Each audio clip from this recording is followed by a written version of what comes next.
is happening out there, rotoscouts baseball fans? Welcome to the Friday show, gang. Congratulations, you made it to the end of the week.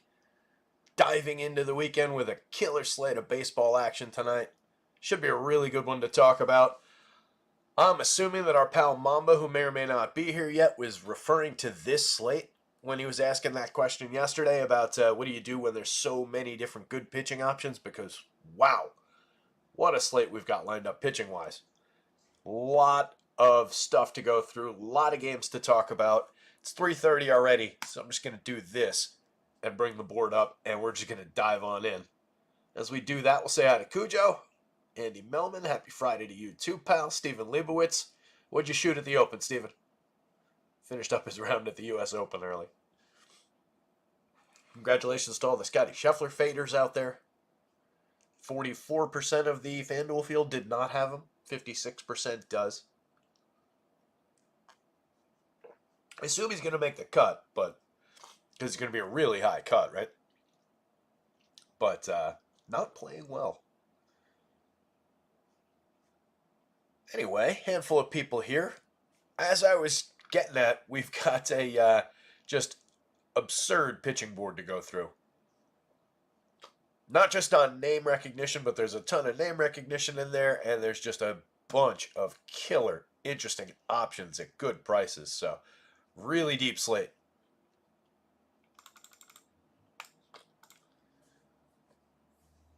$128 over. 5 over is going to be the cut line. I think that's right where Scotty is, right? Basically, they'll make it wherever he is. Putting through the windmill killed me. I just remembered I got to drop a quick little placeholder in here. Talk amongst yourselves for 2 seconds. Interesting looking Vegas board. We've got a Coors Field game that's taken up a, obviously a gigantic chunk of run upside. Pirates top team on the stacks board. Kind of uncomfortably so, though. I never love having a bad team up there or a mediocre team just because they're playing in a good ballpark against a bad pitcher, but that does tend to equal runs a lot of the time, so rolled with it. No Yankees on the slate tonight. The Braves are drawing a 5+, but we know how bad they've been lately. Might be getting a little bit of the weight from that, from Chris Sale just being pretty favored in this game. The Twins, 5.22. Some up and down projections, though. They're going up against a pitcher who's been, like, kind of good. So, interesting spot there. But Vegas, obviously, drawing a lot of upside from that one. And then you can see we don't have a lot of 4s on the board. We've got these big spots, right?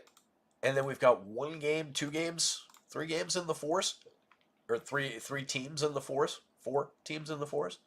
Everybody else in the mid-3s. It's just a sign of how good the pitching is.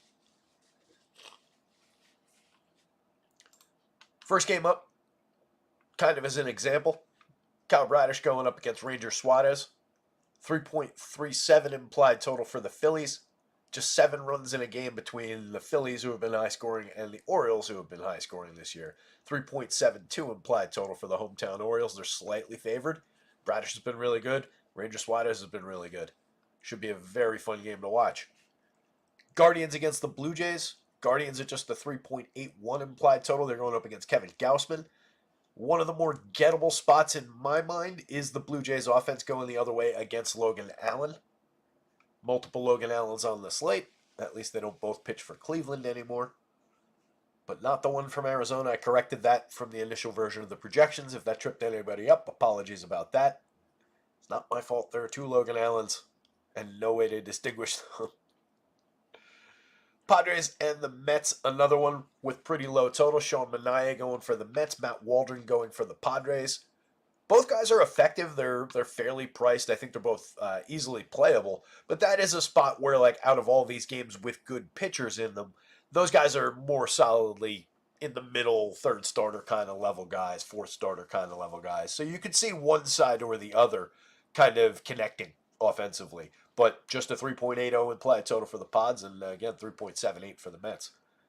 Tampa Bay going up against Chris Sale, 3.50 on the nose. An 8.5 run total for the game puts the Braves up at a 5.11 implied total. But again, they've been pretty bad. They're going up against Zach Littell, who is mediocre, eats innings, but isn't a high upside pitcher. So I do think it's a good spot to target Braves. They're showing a little bit of power, diminished power from what you would normally expect from this Atlanta team over time.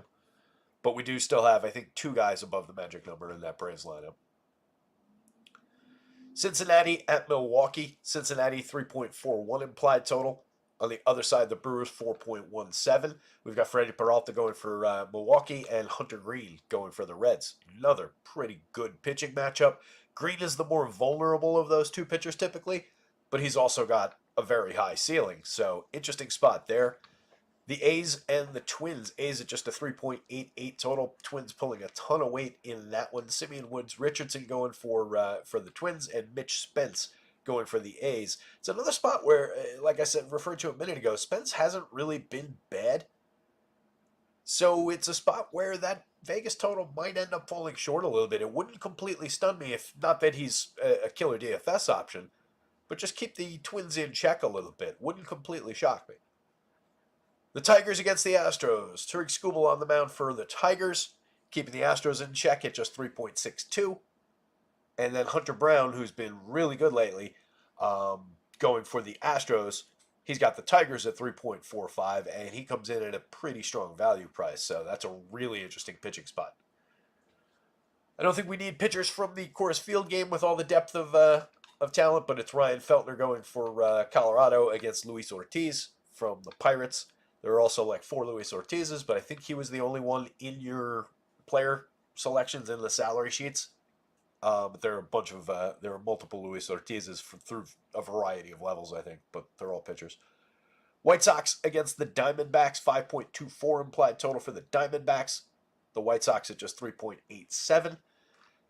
Another one, we've got Ryan Nelson and Chris Flexen going in this one. So maybe we're not really targeting pitching there. Ryan Nelson is okay, but not really high strikeout. So even against that White Sox team with so many pitching options to choose from, doesn't feel like a Ryan Nelson kind of day. And then Flexen's just kind of a target. Andrew Heaney, kind of interesting, maybe, but it's probably another one where it's just, well, it's a big slate. Do we really need to get into the Andrew Heaney shares? There's a lot of high strikeout guys. There's a lot of fairly priced guys. But he's at least on the board against that really weak, really high strikeout Mariners team. Just a 7-run total in this game because Luis Castillo's going for Seattle today. Bumped back a day yesterday. 3.29 implied total for Texas. Very low total on their side. And then 3.79 on the Mariners side. So Vegas giving a little bit of love to Andrew Heaney, who can be a target a lot of the time for home run upside. But today is looking kind of maybe a little bit interesting. Kansas City against the Dodgers. We've got another ridiculous pitcher in this one. Cole Ragans going for Kansas City. Dodgers pushing up to a 4.17 implied total against him, but he is obviously a very, very high-end pitcher with the ability to keep that lineup down. So that feels like a little bit of a high total there. And then going the other way, Gavin Stone pitching for the Dodgers. Good enough to get through Kansas City, but it is another spot where it's just like, is this really the one that we want to tangle with? But he's been good. He's been effective over his last few starts. Hasn't really blown up at all this year. 3.42 implied total for Kansas City. So Vegas likes him to keep them down. And then the last game of the night is the Angels hit the Giants. And 2 more forgettable pitchers. Tyler Anderson going for the Angels and Spencer Howard for the Giants. Giants at a 4.69 implied total as pretty big favorites at home in a game with an 8.5 overall run total. One of the higher marks on the board. 3.89 or 3.90, call it, for the Angels on the other side. I don't know. It's another spot where I know we didn't get there with it yesterday, but the Angels are showing a little bit of power upside. Spencer Howard hasn't been terrible, but he's certainly not what I would call good. The Angels might be a little bit frisky for value. I'd like to see that go up to like, if this was like a 9 and got them over 4. If it was more like that, I'd be a little bit more comfortable targeting Angels. So keep an eye on that. But I think there's enough, especially with a lot of these teams facing way, way better pitchers. Like if we're just looking for believability of opposing pitcher as a target, then Spencer Howard is one of the most vulnerable pitchers on this slate, even to the Angels. So it's just kind of an interesting one to watch from the value tier.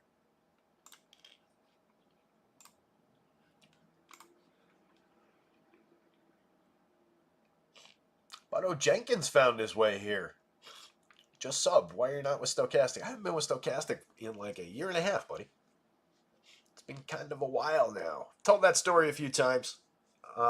Just generally a falling out, general disagreement with the guy who runs the company.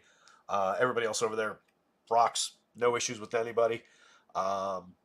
Still like those guys, support them, and so on and so forth. Think they got some good stuff. Prices are a little high, but think they got some good stuff. But yeah, I haven't been over there in a while. We've been doing this here since the start of last baseball season at rotoscouts. So check out the website. If you're new here, rotoscouts.com. Right now all the projections are free. Keep threatening to drop a subscription fee in there, which is probably coming soon. Got to make that happen. But yeah, baseball, basketball, we covered all basketball season. We did all of football season. Basically just focused on the main slates, but covering DraftKings and FanDuel, and we're doing this basically every day.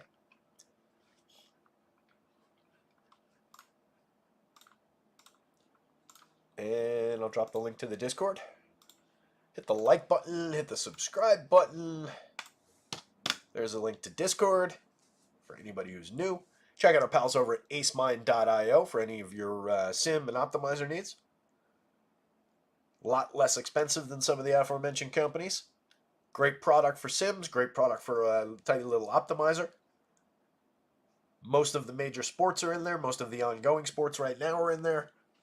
Promo code ROTOSCOUTS, all in caps, gets you 20% off your first month over there. So at the very top of the board, Chris Sale going up against a very, very gettable, underperforming Tampa Bay team. He's expensive, but he's worth it, and he's been very good throughout the season and projects out for a very, very strong performance. But it's a very deep slate. There's a lot of cheaper options to work with, so he might even get a little bit under-owned. Probably not. He'll come in at like an appropriate level, but there are so many options to spread out to that you could play the ownership game, the price game with Chris Sale, where it's just, all right, I'll dedicate a few lineups where I'm going to pay up, but overall I'll undercut the field because the field is high and they're leaving, I don't know, Luis Castillo on the board. They're leaving Cole Ragans on the board because of the matchups. They're leaving Hunter Brown on the board for some reason. Whatever the case becomes, you could kind of manipulate that. You can, or if it's the other way around, if you're saying, all right, the field's really getting to a lot of Freddie Peralta and Tariq Skubal, and they're leaving Chris Sale on the board to save a few $100 at the top end, then you can just turn around and just load up extra Chris Sale shares. So I think it's definitely one to check out some ownership on and see what people are calling for as far as popularity. Freddie Peralta, not all that far behind the top among the next tier of guys, 9,800, 9,600 against that high strikeout Cincinnati lineup. They're a dangerous team, but Freddie is excellent, and he's really fairly priced, honestly, for the strikeout ceiling in that one. Tariq Skubal's been like the best pitcher in baseball going back to the middle of last season. Bad matchup, low strikeout Houston team. A lot of excellent bats in that lineup. Jose Abreu's not one of them anymore. They just DFA'd him. But Skubal's super high end, even against them. 10-4, 10-2. Same thing as with Sale, especially on DraftKings where their prices are closer. Given that matchup, I think maybe you see people go a little bit away from Skubal. He'd be one of the people I'd expect maybe is getting left on the board a little bit. So that's one where you might open up and say, all right, well, Sale's in the better matchup. He's going to be more popular at a higher price. Let me drop down to Skubal and take my chances against that Houston lineup. He is easily good enough to have a good game there. Hunter Green, like I said, a little bit vulnerable among these top-end starters. He's one of the more vulnerable guys, but he's also very high ceiling. Tough matchup against Milwaukee. They've been good. 9,400, 8,300, especially on DraftKings at that price, though. Hunter Green's got a very good ceiling at 8,300. 94 is fair on FanDuel. Absolutely would play him. Luis Castillo, 9,900, 8,600. Definitely playable. It's a Texas lineup that's kind of been scuffling for the most part. They've got some underperformances. They've been had some guys in and out of the lineup with injuries. So I think that's a gettable spot for Castillo. It's the same thing. 9,900 on FanDuel I think is fair. I think we could pay it. 8,600 on DraftKings. I am very, very interested in the discounted upside there. Raggins, same exact thing. Facing the Dodgers, it's a brutal matchup. He's got more than enough talent to strike out 10 Dodgers today and walk off with the win if his team does their thing against Gavin Stone. So, like the upside for them, like the upside for him. Ranger Suarez, Kyle Bradish, right next to one another. Either one seems like a good idea. Both of them have the elite offenses of the opposing teams kind of in check today in the low-mid threes. So I like either option. I think they're both fairly priced.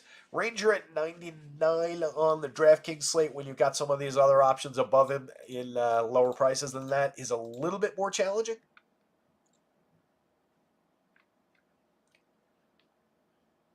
Take a look at it in a sec, Rick. Any concerns with KC projections? That implied total seems awfully low versus projections. What was their 3.42? That is a low total.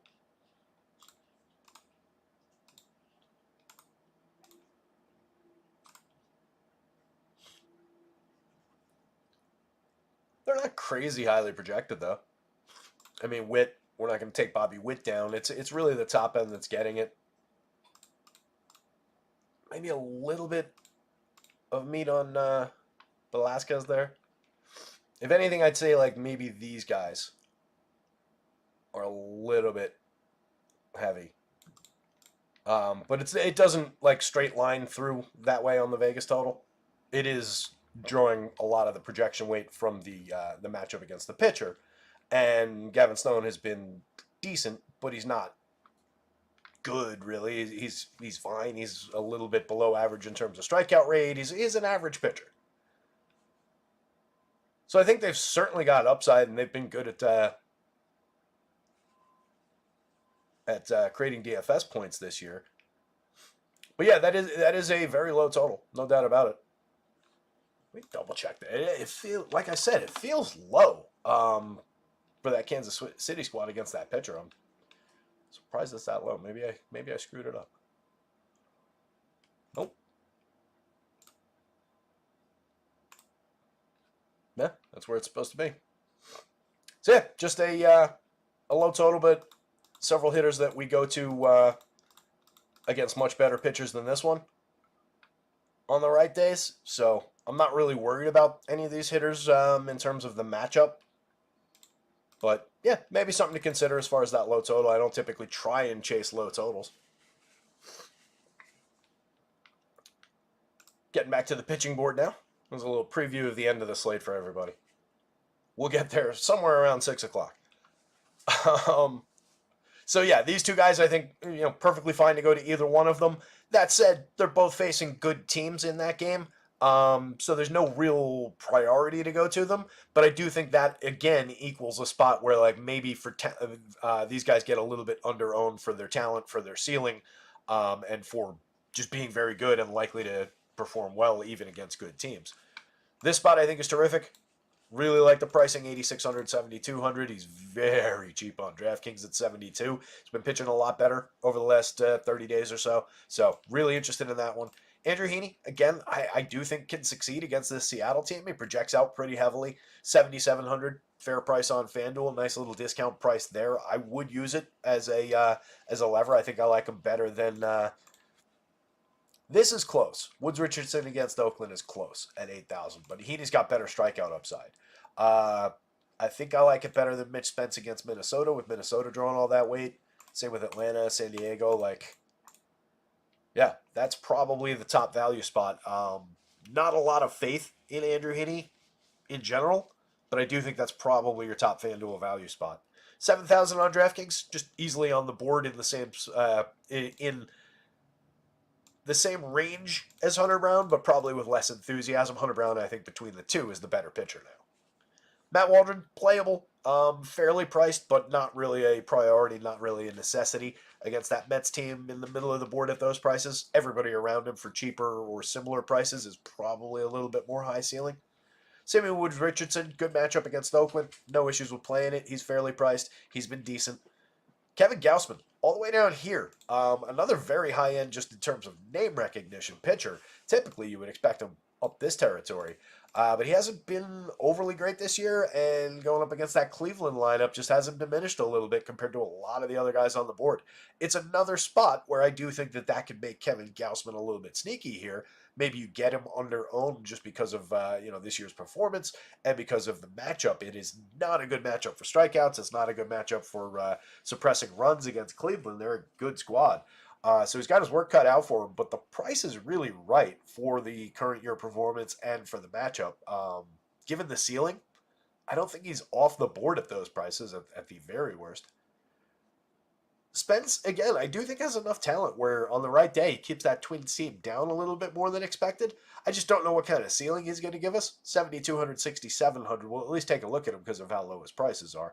Gavin Stone against the Royals. We did just see how low the Royals run total is. He's drawn a fair projection for 8,400 on both sites. I do think he's playable, but I don't know.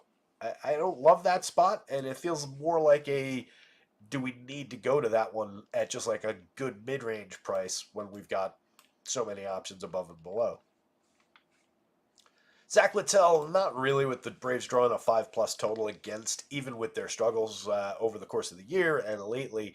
And he's okay, but seems more like a target for bats to me. Manaea, again, could succeed.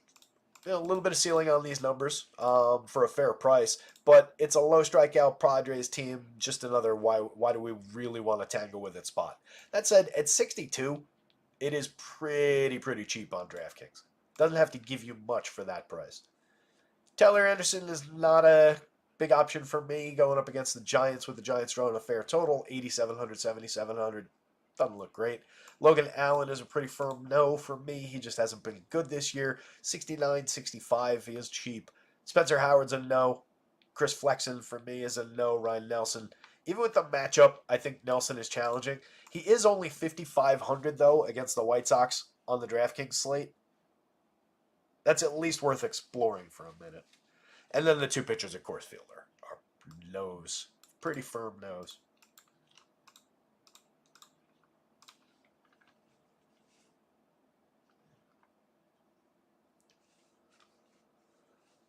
Yeah, I would have thought that that as well, Ricky. That game would be 4+ for KC.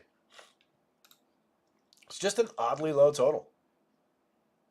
But yeah, I mean, even if it goes to 8, there's not much there. This would have to come down on this side, and that would have to come down a little bit. And part of that is like the Dodgers are really heavily favored against Cole Ragans, considering the pitcher on the hill. That's kind of a big number for the Dodgers side of it. I'm just a little surprised. So I do agree with that. I know they're the Dodgers, but he's quite good. Kill that. Let me check this real quick. See if we got Phillies. So good one. Here he is. Perfect. Good one in the first game up. Phils and the Orioles. Two good pitchers in this one. I think either side on the mound, easily playable. I do think you can take some shares of these high-end offenses, even with the talented pitchers on the mound, as on days where you get opportunities to grab these good teams at lower than usual ownership. I do think there are spots where you can do that. It's not ideal. Neither of these teams is facing a overly gettable pitcher. It's a stretch to think that they're going to blow up these pitchers. But those are throwable darts. And in a lot of ways, it's better to take it. Yeah, there's a really good Phillies lineup or a really good Orioles lineup on the other side. Take that at low ownership rather than saying, like, I'm going to take the cheapo garbage pitcher that nobody wants so that I can grab the high-end bats that everybody's going to have at Coors Field. Sometimes that works pretty well the other way around. Grab the lower-owned bats and then not that you can necessarily pay for a super expensive pitcher, but finding an under-owned pitcher in the fair mid-range today is probably going to be pretty easy. So I think that's a good way to look at this game, at this opportunity. But again, the pitching is the priority here. Ranger Suarez, 28% strikeout rate, just a 5.6% walk rate this year, 1.81 ERA with a 2.69 xFIP. He's been absolutely tremendous. Just an 84 by Stuff Plus. Obviously, that is as I've said throughout the season, it's not a wholly efficient way to measure pitchers because it is not catching whatever it is that he's doing up there. 10.5% swinging strike rate is fine. 28.6% CSW is fine. 5.1% barrels. He's been very, very good at limiting launch angle, keeping the ball down, inducing weak contact. He's been absolutely excellent this season. 9,900, 9,500. Projects out pretty well for the money. Again, a really rough matchup, but he has been... earned run high was 4. That came at Coors Field. Other than that game, he hasn't given up more than 3. He's only given up 3 twice all season. Whole bunch of strikeouts in almost every game. What happened in the 2-inning start? He only went 2 against St. Louis. What happened there? Anybody remember? Anybody know? That was back on June 1st. I missed that one, but...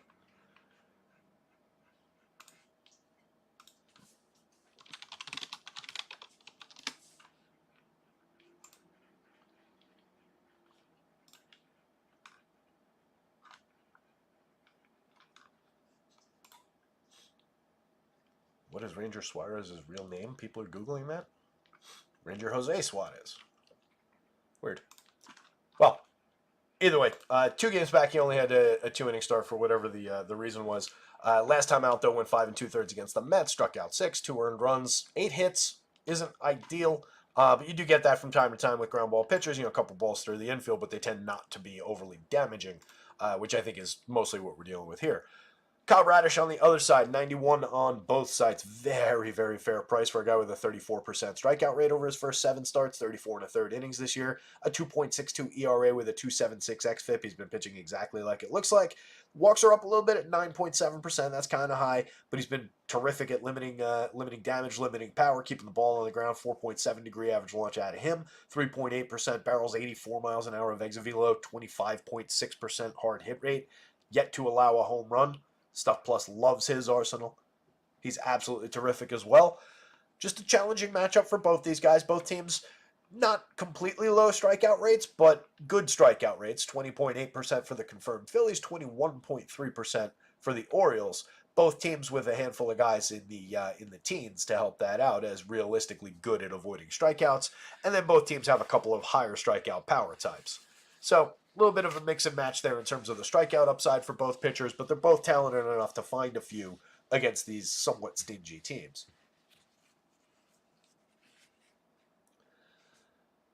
As I said, I do think we can at least consider some bats. Between the two pitchers, you're really getting very little upside for home runs or power, and you can see that in the home run model for both of these teams. Outside of Gunnar, who's still pulling a 13 against Ranger Suarez, which is wild. He's got 21 home runs on the season, though. He's been pretty unstoppable in that department. Last year, Bradish was good, not as good at limiting exit velo, limiting launch angle, home runs. Same with Ranger. If either one reverts back to even just like these guys, who were not bad at giving up home runs, but were slightly more vulnerable to the fly ball at least, you get a day where they revert back to that, or one guy just makes one bad pitch, makes a mistake. Could be game-changing against some of these power hitters like Kyle Schwarber at the top of the Phillies. 5,200, 4,000. He's expensive. If you're considering them as an alternative stack, it's best to not get them when they're crazy expensive. But you have a lot of bats in this Phillies lineup that can help average down the pricing. So I'm not really worried about it. Like Nicky Castellanos next is just 4,000, 2,800. He hasn't really been good. 9 home runs on the season, just 215, 276 on the front end of his slash line. But a player who over time has been very, very good. So hitting second, support for Schwarber with Harper behind him. It's a tidy little 3-man. Doesn't cost all that much or as much as it probably should in a lot of spots. So those would be the 3 top targets if you're trying to draw down against Kyle Bradish in any way. 5,839 for Bryce Harper. He's got 15 home runs at 247 ISO, 155 WRC+. Absolute priority in that lineup. But then you've got a lot of good mix and match spots down the board. Like 4,800, 3,000 for Bryson Stott. He's cheap on both sides. He's getting on at a 340 clip. He's got 18 stolen bases. He doesn't crush the ball. He's got 5 home runs, but just a 131 ISO. Low contact numbers. Average isn't exactly where you'd want it, but he's been involved. He can provide counting stats. He probably shouldn't hit 5th. You can quibble with that, but he is, and that's a really cheap price for a player who is absolutely capable of contributing, and he's a lefty going up against Bradish. So, Stott's kind of on the priority list. Alec Boehm has been pretty tremendous this season. 286, 341, 456. He's created runs 24% better than average. He's affordable. 5,500 is up a little bit on DraftKings. 3,200 is cheap on FanDuel. Edmundo Sosa's been terrific, over 129. David Dahl is easily playable if you're going to this team, 3,200, 2,400. Pretty good premium contact upside. Just a 4.94 in the home run model. It's not ideal, but that's the, third highest on this team today? So it is a just sneaky kind of a power bat on a team that won't be owned at all. Garrett Stubbs, Johan Rojas at the bottom of the lineup. Rojas has 14 stolen bases, been a little bit involved, but a 62 WRC plus and a bad on base. And Stubbs, just backup catcher potential. He does have 4 steals. Odd output over 67 plate appearances for a catcher, but not a priority. So top 7 is really where you're looking if you're going to Phillies. Again, they're just kind of contrarian today, where it's good team at low ownership against a good pitcher. Going back to Mamba's question from yesterday, and what I was saying just a minute ago, that is another way on a slate like this where you can differentiate quickly. It's just like, hey, let me grab that good team against one of the many good pitchers. Like basically any team that you look at today, odds are they're going to be facing a good pitcher because it's just that kind of day.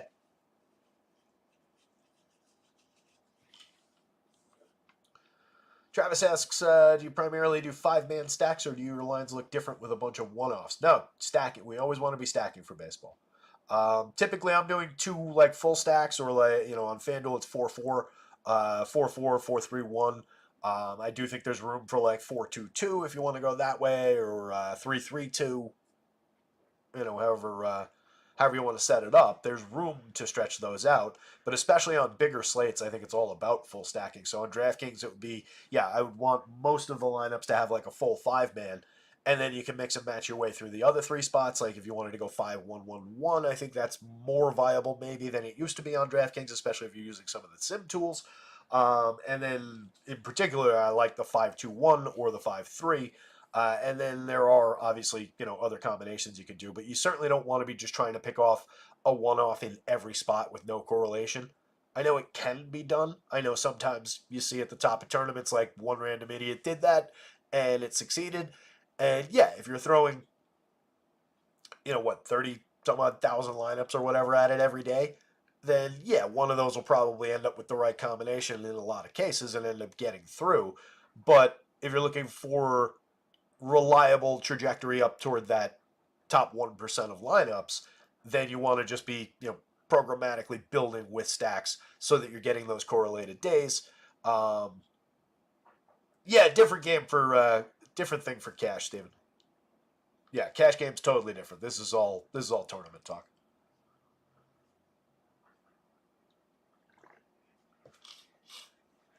In fact, I would say cash, you probably should go one of those. But yeah, for tournaments, we always want to be stacked, especially with the bigger boards. I see what look like cash lineups at the top sometimes. Yeah, of course. As I was saying, you take a whole pool of 30,000 different individual combinations, or say it's whittled down to 27,000 by dupes.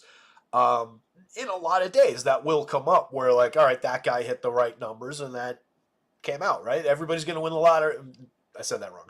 Everybody's not going to win the lottery at some point. But any number can come up in the lottery every single day. So if you just run them a bunch of times, then you're going to hit the combinations. Don't be fooled. Yeah, exactly. Yeah, you don't want to take any one sample like that. Oh, this did this that day. You got to look at the consistent results over time. But I do think that the sims are putting more 3-3-2 FanDuel type combinations, or 3-3 one-off FanDuel combinations out there. And I'm sure it's the same on DraftKings. So it's kind of interesting to look at just the changing shape of stacks, but stacking itself is still very much a paramount thing to do, requirement. Fucked up what I was trying to say there. Anyway, let's keep on moving, or we'll never ever finish. The Orioles, Jordan Westburg, Adley Rutschman, Ryan Mountcastle. If you're stacking this team, those are three pretty excellent bats to get off the top, and then you get Gunnar hitting cleanup for 6,100, 4,400. It's a very high price to pay. All these guys at the top of this lineup are pretty expensive. They're a little bit more expensive than the opposing team, and they're facing a pitcher who, again, is very, very talented at limiting home runs, limiting runs in general. So not a great spot to be stacking Orioles, but it is another spot where they will be low owned for this matchup and for how high priced they are. So you're getting a very, very good team at pretty low ownership. So when you can play contrarian angles that are with very good teams, that's the right approach. You've got a lot of great run creators in those top five spots. Anthony Santander is the next man in there. He's got a 117 WRC plus, 14 home runs on the season. He's only 47.32. Nice little discount on Santander's upside. He's been a very, very good home run hitter over the past few seasons. Nothing not to like about him if you're going to this team, outside of the bad matchup against a pitcher who limits home runs. Gunner's got 21 homers to lead the team. He's also got 9 steals, a 319 ISO, and his career runs 72% better than average. Mountcastle's hit 11 home runs, a 210 ISO. He's been excellent this season. 13 homers for Adley, and 10 for Jordan Westburg up at the top of the lineup now. 333 on base, 6 stolen bases, 221 ISO. He's been really, really good. 5,100 at second or third on DraftKings, 34 at 3 positions on FanDuel. I like that option as well. If you go down lineup, which if you're stacking 5 from this team, you're probably going to need one of these guys down toward the bottom. I like Austin Hayes a lot. 2 home runs on the season in his 107 plate appearances, just a 133 ISO and 88 WRC plus. But look over here. Sneaky little 45.3% hard hit, 8% barrels. Last year, it was 8.9% barrels, 40.1% hard hits. Hayes is a guy who's hit 20 home runs in the show before. Hit 16 last year, 16 the year before. I think he had 20 at some point. Maybe not, maybe teens. God damn it. I really got to not say things like that when I don't 100% know, because then I have to burn time by checking. 22 home runs in 2021. I knew it. So among the bottom end hitters, I do kind of prefer Hayes to Jorge Mateo. Mateo is just so wildly inconsistent and unreliable that it's a little bit challenging. Not that Hayes is all that consistent either, but I like the upside of the right-handed bat with a little bit of power. Mateo's got a little pop as well. He's also stolen 11 bases now in 137 plate appearances, 4 home runs, a 211 ISO. He's been mashing. 6.2% barrels, 38.1% hard hits. And we've seen this from Jorge Mateo before, where the lights just suddenly turn off and he's just gone.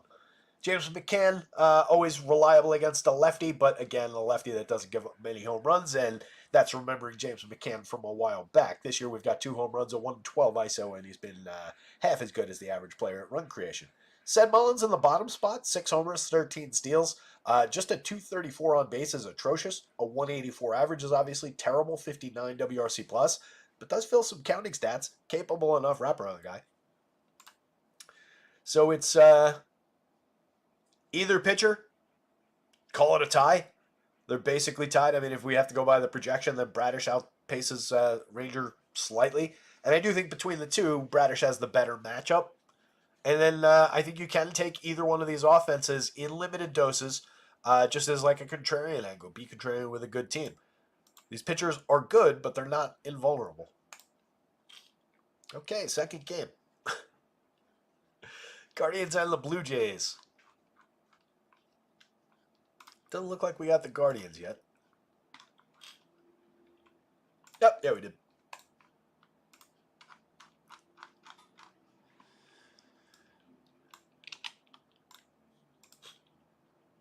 Oh wait, they're facing Gausman.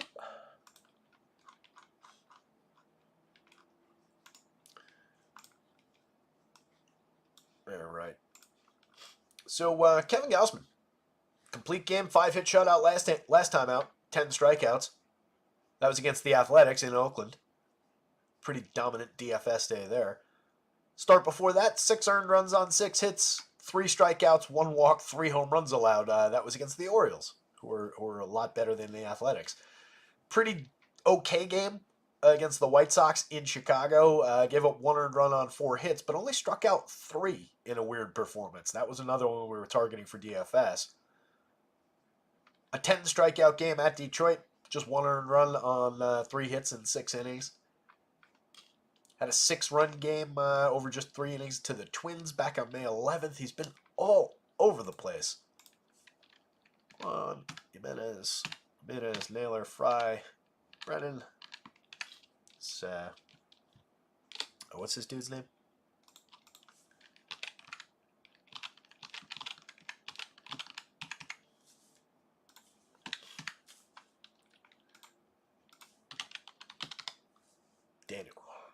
Daniel Schneemann.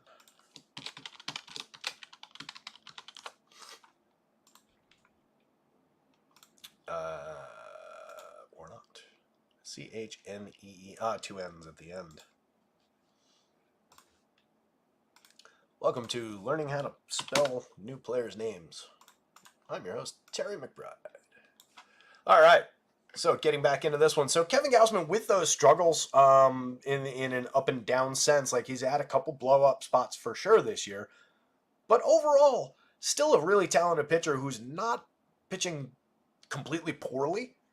He's just pitching like an average guy right now. 4.0 ERA, but a 3.39 xFIP underneath it. 23.6% strikeout rate, but a really good 5.5% walk rate. That's down dramatically from his 31.1% last year, 28.3% 2 years ago. An 11.4% swinging strike rate is down a little bit. The CSW is obviously down significantly. But even with that lack of strikes, he's really not walking anybody. He's putting a few too many guys on base at 1.25 whip, but he's never been an utterly, crazy low whip guy. So that's within expectations. He's been similar for premium contact. Barrels are up somewhat. Hard hits are actually down a little bit. Exit velo is slightly up. Home runs have been manageable outside of that 3 home run meltdown.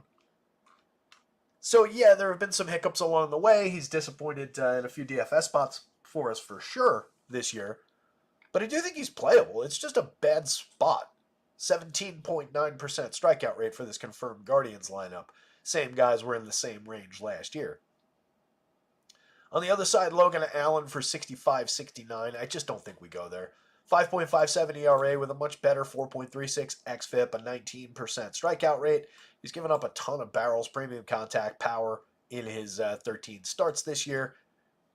As I've said before, I kept him for $1 for this year for the Dynasty team and ended up cutting him despite having to continue to pay him that $1 the rest of the season off my salary cap, just because he was just not at all effective. Wasn't really striking anybody out. Was giving up a ton of earned runs through the start of the season.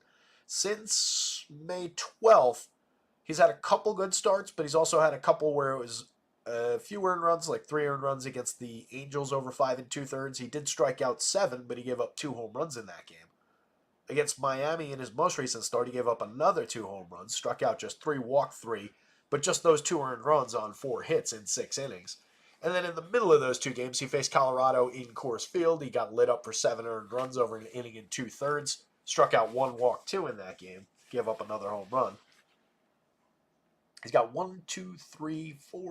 6 games this year in which he's given up 2 home runs. That's a lot. Kind of leads me to think that I want some Blue Jays in my life tonight. One of the more targetable pitchers, I think, on this slate. The Jays, just with their struggles, not projecting out through the roof, and I think that's fair. But hopefully that's the case like around town. Probably keeps them a little bit under-owned against a guy who just really hasn't been good. So it's a pretty big no to Logan Allen, and at least kind of just worth exploring on the Blue Jays. I do think you could take shares of Guardians against Kevin Gausman. Might be another one of those spots where a good team with a lot of skills against the pitcher comes up a little bit lower owned. So definitely worth considering in the same way that like the Orioles and the Phillies are, and maybe with a little bit more potential upside with Gausman's propensity for struggling a little bit here and there and for blowing up. Stephen Kwan off the top, 4,800, 3,400, slashing 380, 445, 534. Nothing not to like about that. Excellent run creator, table setter for the guys behind him. Andres Jimenez for 46.31 has 4 home runs and 10 stolen bases. Just a 96 WRC plus, but a lot of talent and good when he's hitting second in a lineup. I like that spot. I like him at second base, and he's always not fully cheap, but at least like an affordable mid-range bat. And he's trending toward fully cheap on DraftKings.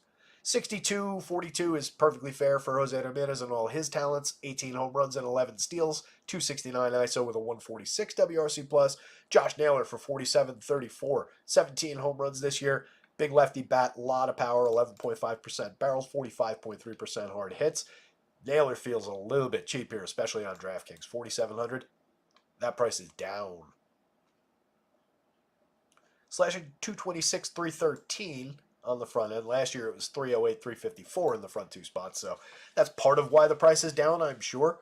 But for what I really care about for DFS, he's still absolutely delivering. He doesn't strike out, 16.8% strikeout rate, so we're getting a lot of bat on ball with that kind of authoritative hitting. And this output for power and home runs is right where you want it. So no issues with that at all. I think he's just discounted. David Fry, 5,300, 3,300, 8 home runs, tremendous triple slash over 166. Will Brennan, playable, 33, 26. He's got 5 homers and 3 steals and 190. He's no priority, though. Schneemann, 2,200, 2,200 across sites. Middle infielder, second base on FanDuel. Shortstop and outfield on DraftKings. A very solid 19 plate appearances. Mix and match kind of a guy down the bottom. Brian Rocio, mix and match at best. A home run and 7 steals, but not much else. And not really, reliable with the bat. Bo Naylor has been pretty bad this year. 3 home runs, a little bit of catcher power on the right day, but it's not really been the right day all that frequently this year. For the more playable looking Blue Jays, Davis Schneider off the top. He's down to 229, 324, 427. Still a 198 ISO. Very good barrel rate at 15.2%. 8 home runs. Decent output, still maintaining a 116 WRC plus. Very playable. Second base or outfield on both sites. Fairly priced. Danny Jansen, 9.99 to lead the team in the home run model. 4,600 where you need to play catchers. 2,900 where you don't. I like him on both sites as long as he's hitting second. 5 home runs this season. A 208 ISO and 150 plate appearances. Doing Danny Jansen things. Vladdy Guerrero, up to 281, 370, 408. Creating runs 28% better than average. 7 home runs, 127 ISO. Still crushing the ball when he makes contact. Totally playable, 3,500, 5,000, first and third base eligible. Bo Bichette, 44, 29, 240, 287, 346. I feel like this has come up a little bit. This is still struggling. 82 WRC plus, just 4 homers and 4 steals. He's been stuck with those for a while now, too. 44.5% hard hits is right in line, but the barrels are way down. He's not striking out, not walking. He should be better than he is. Like the idea of the Bo Bichette turnaround still. Come on. Come on, Grass, work with me. 275 BABIP for Bo Bichette this year. It's been in the high 330s to 360s over the last few seasons. That's what I mean when I say that I think that based on what he's doing, the way that he's hitting the ball, the fact that he's not striking out, so he's putting a ton of balls in play. Somewhere in there's just some bad luck, some happenstance to have just a 275 BABIP when you're hitting the ball as hard as he does. So definitely a player to keep our eye on. Could hit one of those months where he just surges, and then all of a sudden we're dealing with just, Bo doesn't look so bad anymore. Justin Turner's had the opposite of that. He's had basically 2 months now where it's like, wow, Justin Turner doesn't look so good anymore. 97 WRC plus now, a 124 ISO, just 4 home runs. Still doesn't strike out, draws his walks, but it's been pretty limited for a while now from Turner. George Springer, another struggling former star. Sub Mendoza, 5 home runs, 8 stolen bases, sub 300 on base, 73 WRC plus. Been really rough. Another player I do still believe in. We were talking about it the other day as far as like a turnaround. So I do still think there's upside there. The price is fine, but you got to have some faith at this point. IKF is not really a key hitter, especially against the lefty here, just more of a contact hitter. He can put the ball in play. He plays multiple positions. He's cheap. Does have a 98 WRC plus, but that pales in comparison to the 115 that Dalton Varsho has. He's got 10 home runs and 7 stolen bases. Everything in the triple slash is pretty weak. The premium contact isn't great, but he does hit home runs, so he's a playable part down the bottom. Ernie Clement for 23-22. Another guy, mix and match part, multiple positions on FanDuel. Just a third baseman is not ideal on DraftKings for 23. So this was Blue Jays bats, Guardians bats, Kevin Gausman. Don't think Logan Allen is overly playable. Forgive me with the tissues, by the way. Gotta get a sponsorship from Kleenex or something. One of these boxes.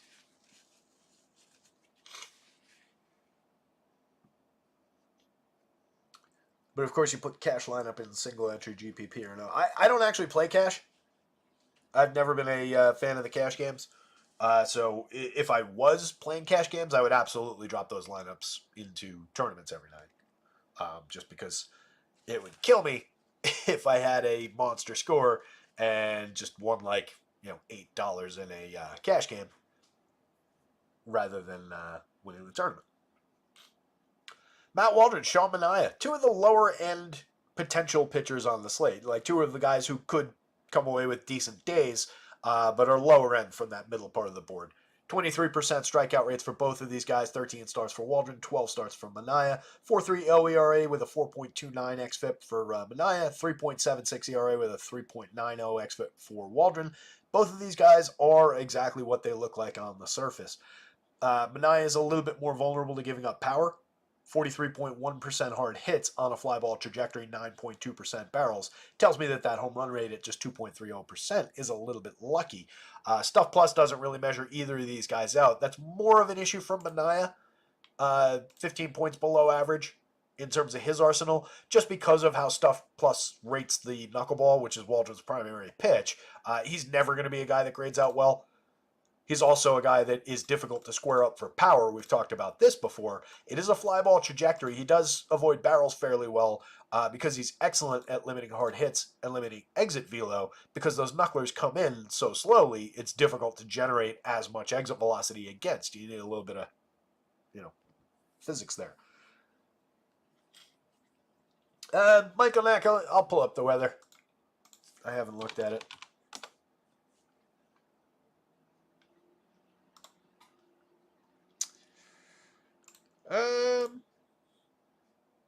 Heavy rain early, lighter rain late. Either a late start and play or a full-on postponement. Wow. Concerning there, I guess, yeah. And here I thought it was a nice day out. It looks nice right now. I don't know. I guess there's some concerns here in the New York area. The Philly-Baltimore game also has a... that one seems okay, but there's rain in the area kind of a thing. The Colorado game seems like there's storms in the area, but it'll probably play as Ross take. A lot of wind in San Francisco, where it matters less. Yeah, it's interesting with I did not realize it was going to rain tonight. That sucks. Hopefully we can still get out for Joker's little patrol this evening. Constitutional. So Manaea is playable. 6,200 is a very fair price for his upside on DraftKings. 7,600. If you wanted him on FanDuel, that's perfectly fine. He's typically limited in terms of depth, which is where I get concerned on FanDuel. I don't know what kind of a ceiling you've got, even with a few strikeouts extra in his pocket, and it is a very low strikeout Padres opponent. I don't love it on FanDuel because the upside for the quality start is really not there. He's typically a 5-inning pitcher when he's going well. He has completed the sixth 3 times this year. That's 3 quality starts in those spots. Pitched in the sixth one other time, but all his other starts are 5 innings or less. So a little bit of concern there. But I do think over here, even if you don't have a tremendous strikeout day, just get 5 innings, give the Mets the opportunity to win the game for him, get a little win bonus over here for 62. It's not a bad option. I do think the Mets have a little upside here to win. Vegas has it basically even. Only Pete Alonso in the Mets lineup over the magic number for home run upside, but you do have Vientos drawn in 8.38. Lindor at an 8.28. These guys not that far off. There is some previous track record. Waldron was six starts and 41 and a third last year, and was more vulnerable to power and home runs in that sample. So there's a little bit of that still coming through in the model here, but by and large, he's been excellent at limiting power. It's just a little bit more expensive, 8,100 to throw him on DraftKings, 88 on FanDuel. This feels expensive, probably in that not unplayable, but with so many options. You roll this slate a lot of times. Waldron at that price is probably not going to be in that many winning lineups. That's something that the Sims would tell you. I can't expect that there's all that much ceiling there at that price for him. If he was cheaper, he'd be a lot more interesting. On DraftKings, he's not the best value option, but I think he's in that fair mid part of the board. He does have some strikeout potential. Certainly could go six innings and limit the Mets. That is one of the nice things about knuckleballers. If he's pitching well, no issues with throwing 6-7 innings. These guys are typically pretty rubber armed. It's a very low stress pitch to throw, so he could get out there. Last time out, 6 innings, 2 starts in a row before that. He pitched into the 7th, completed the 7th against the Marlins. 8 strikeout game, shut them out over 7, give up 6 hits. Just 1 earned run to the Angels with 4 strikeouts over 6 1/3, and 1 earned run over 6 to Arizona with 4 strikeouts. A couple of big strikeout spots. He had a 10 strikeout game over 5 2/3 against Atlanta a few weeks ago. Earned run basement was 7 earned runs on 8 hits in just 3 innings in a different game at Arizona. 5 earned runs against Toronto. So he's gettable, but he's also good enough to get through this Mets team, and he's also got that win upside. Both of these teams are basically even money in Vegas. I do think you could take some Mets against Francisco Lindor, up to 11 home runs and 10 stolen bases, a 181 ISO, 109 WRC+. Still some work to do in the average and on-base department, but everything else is looking pretty good for Lindor, and he's still really cheap on DraftKings at 47. 36 on FanDuel, perfectly playable. Brendan Nimmo, 4,600, 3,100, 7 home runs, 5 stolen bases out of him, a 113 WRC+. Typically very good at getting on base, also hits the ball pretty hard, capable of hitting home runs. Pretty good player. JD Martinez, 4,200, 3,000, cheap for the power upside. 16.5% barrel rate, 47.7% hard hits. 6 home runs in just 169 plate appearances. Decent output so far, a 187 ISO, 128 WRC+, and probably more power to come than what we've gotten so far. Alonso for 5,000, 3,500, 10 plus in the home run model, 14 on the season, a 226 ISO for him. Pete's an excellent option. Starling Marte, 43, 33. He's got 7 steals, 11 stolen bases. Really having a good Starling Marte season. This is like old Starling Marte. He was lost last year. This is a nice bounce back for him. 125 WRC+. Also a very solid 47.1% hard hit rate for Marte. Just a lot of really good contact this year, and he's succeeded with it. Tyrone Taylor, 33, 27. An interesting player. 2 home runs, 6 stolen bases for counting stats, fantasy output. It's not a bad option if you're just looking for a cheaper alternative to, say, Marte or JD Martinez. Both of those guys are very affordable, though. Mark Vientos, 37, 31, 5 home runs, over 91 plate appearances, a very good slash line, 247 ISO. Really seems to be coming into his own in the show. Nice player down there, and could end up hitting up this way pretty soon. Francisco Alvarez, 35-29 for his power upside at catcher on DraftKings. Not a bad option there. Jeff McNeil, slap hitter, contact hitter.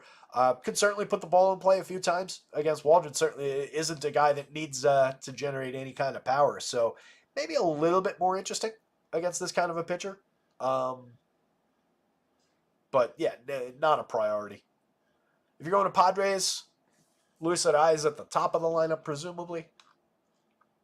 Yeah, we got this one. Perfect. Higgy down the bottom of the lineup again for the Pods today.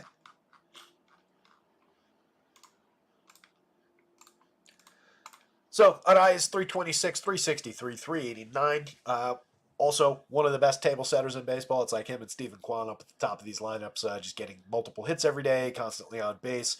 Arraez had a big downturn at the start of the season, but he's really normalized those numbers and is likely to chase a batting title in the second half. Fernando Tatis for 58.39. He's got 13 home runs.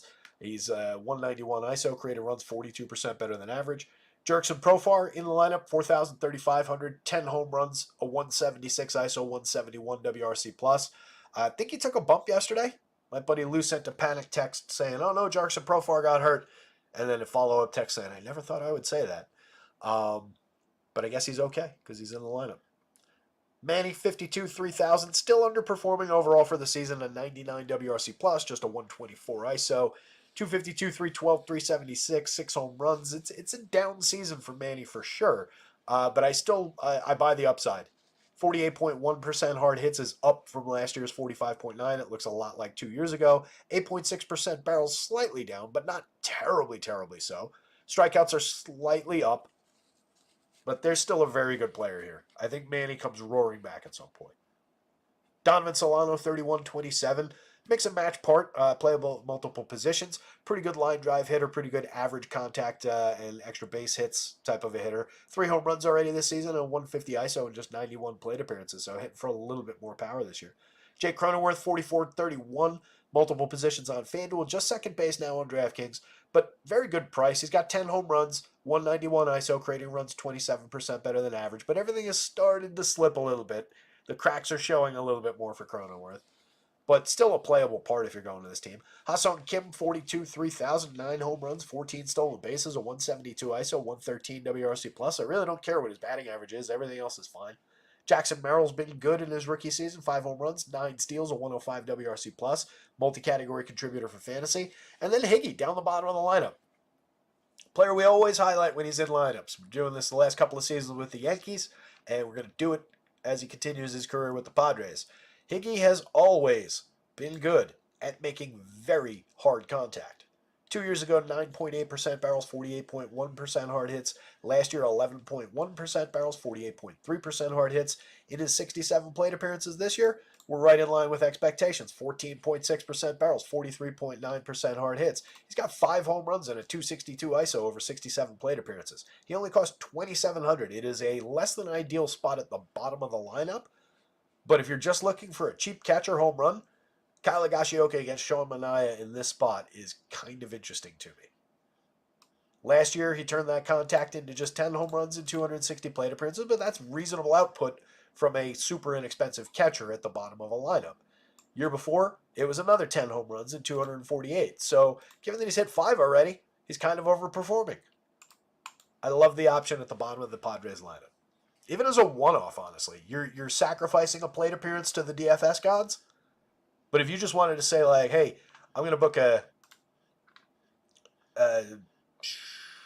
Hunter Brown for 72, Chris Sale at 10.5, so I'll go cheap, expensive at pitcher, and then to help me pay for bats rather than cheapening my SP1 spot, let me just grab this cheap catcher one-off.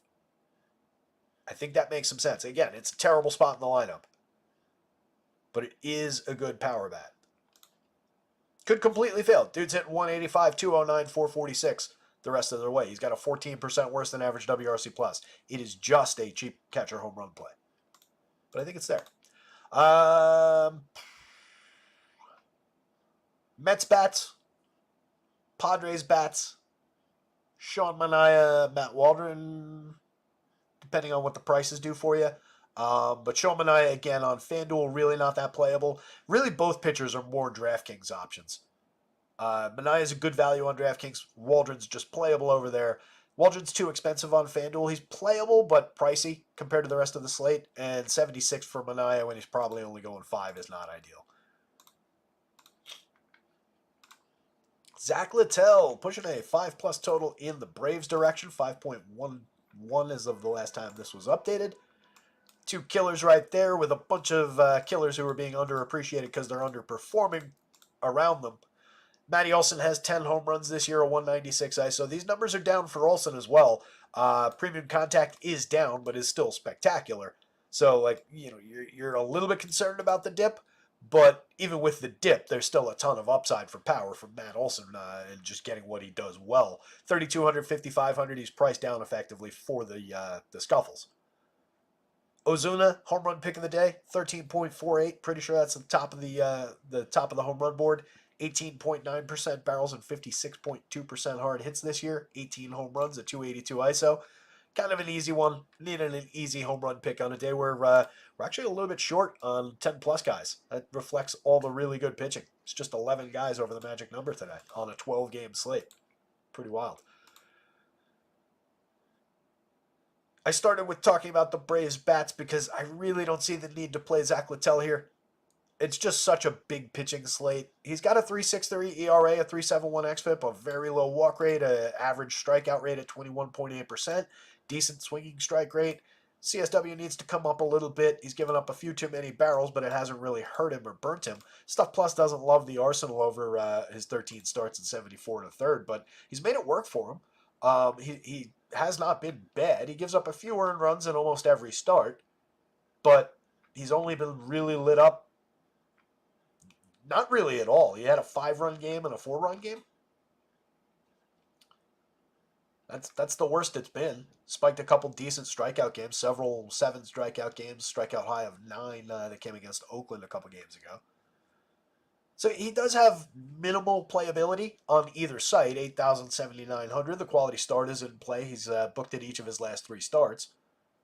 He's also lost 2 of those games and did not get a win in the other one. I think that's very much in play for him today, too. So it's a little challenged with a win bonus, but maybe a quality start bonus is in play. It's just, again, why do you want to take that pitcher with that profile, even with the Braves struggling, on a day where they are pulling a 5+ in Vegas? It just doesn't feel right with so many pitching options. On the other side, Chris Sale, kind of a no-brainer against the scuffling Rays. Seems pretty easy. They've got a 27.5% strikeout rate for this projected lineup. We've probably got the confirm. We do. It's probably going to be pretty high as well. Chris Sale's been pretty terrific all season.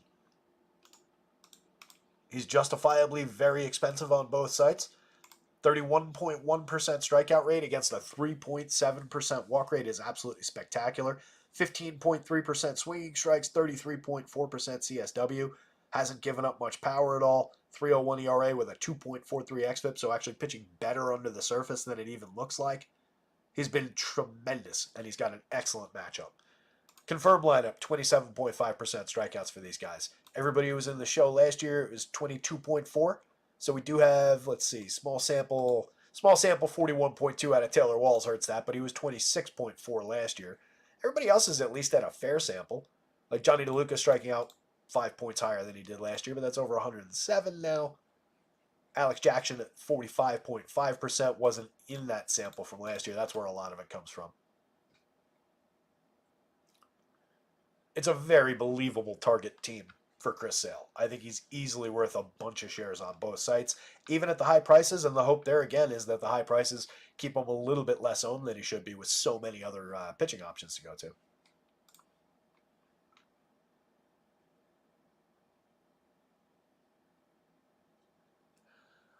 Mama, I saw that. I was at that show. I saw that Schwarber doubled and had a good DFS day, but did not homer. I didn't realize it was a ground rule double.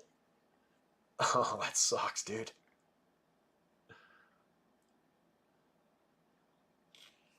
Apologies if you already discussed, but will the Astros indeed be paying a team $30 million if the team picks up a Brave? I am not sure, Monty. Is that something you heard somewhere? That's not something I had heard, but it's possible. Yeah, Mama, I don't blame you. I would have been mad about that spot, too.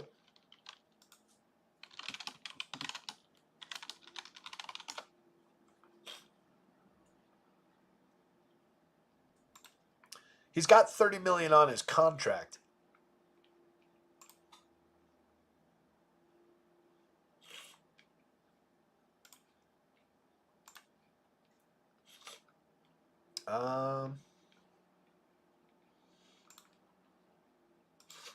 So yeah, the DFA means they have what is it, a week?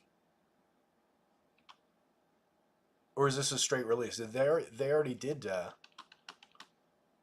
I guess they had already DFA'd him, because yeah, this is a straight release. So they wouldn't be giving the money to another team. The Astros are just eating the $30 million that they still owe Jose Abreu because baseball contracts are guaranteed.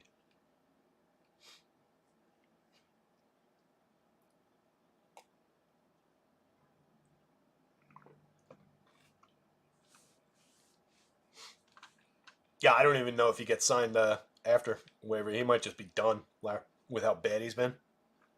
Somebody probably gives him a shot to, reclaim the career, but yeah, it's been really ugly. Oh, that's right. Happy birthday, Mamba. Yes, hopefully we make up for that today. Get that birthday W for Mamba. So I really don't see a lot of good reason to play the Rays against Chris Sale. Even in a contrarian sense, like there's good contrarian spots and there's bad contrarian spots, and targeting Chris Sale for upside is really, really challenging on a deep slate like this. Even on a good day, you're talking about probably just a couple of runs. The odds of the Rays really letting Sale up here, pretty limited. If you're going that way, Yandy Diaz 4,100, 2,900, not having as good a year as he has over the past couple of seasons. He's been okay. Just 4 home runs, though, a .097 ISO. Creating runs 3% better than average. Nothing spectacular in the triple slash, just an average-ish kind of a slash line. Randy Arozarena has been a lot worse than that. 8 home runs, 7 stolen bases, just a 78 WRC plus, way below the Mendoza line. 278 on base. He's been absolutely terrible. I don't know what the hell happened to Randy Arozarena. He's a very good player, very good multi-category contributor, but has just been way, way off the mark this year. Ahmed Rosario, 36, 26, 4 positions on FanDuel, having a nice little year. We talked about him at the very beginning of the season as far as this might be a good spot for him to have landed, and he's kind of backed that up. He's not killing it, but he's created runs 10% better than average. 2 home runs, 5 steals, a 295, 315, 409 slash line. Not bad. Isaac Paredes, their best power hitter now. 10 home runs on the season, a 185 ISO. Playable part, but again, why are we drawing against Chris Sale? 7.95 to lead the team in the home run model. Definitely your top priority bat in this lineup, but not a priority to roster this team at all. DeLuca, Taylor Walls back in the lineup, Jose Caballero, and Alex Jackson down lineup. Just mix and match parts at best. Caballero does have 22 stolen bases and a 100 WRC plus. Everybody else below average run creation so far. Both Walls and Jackson, small samples there.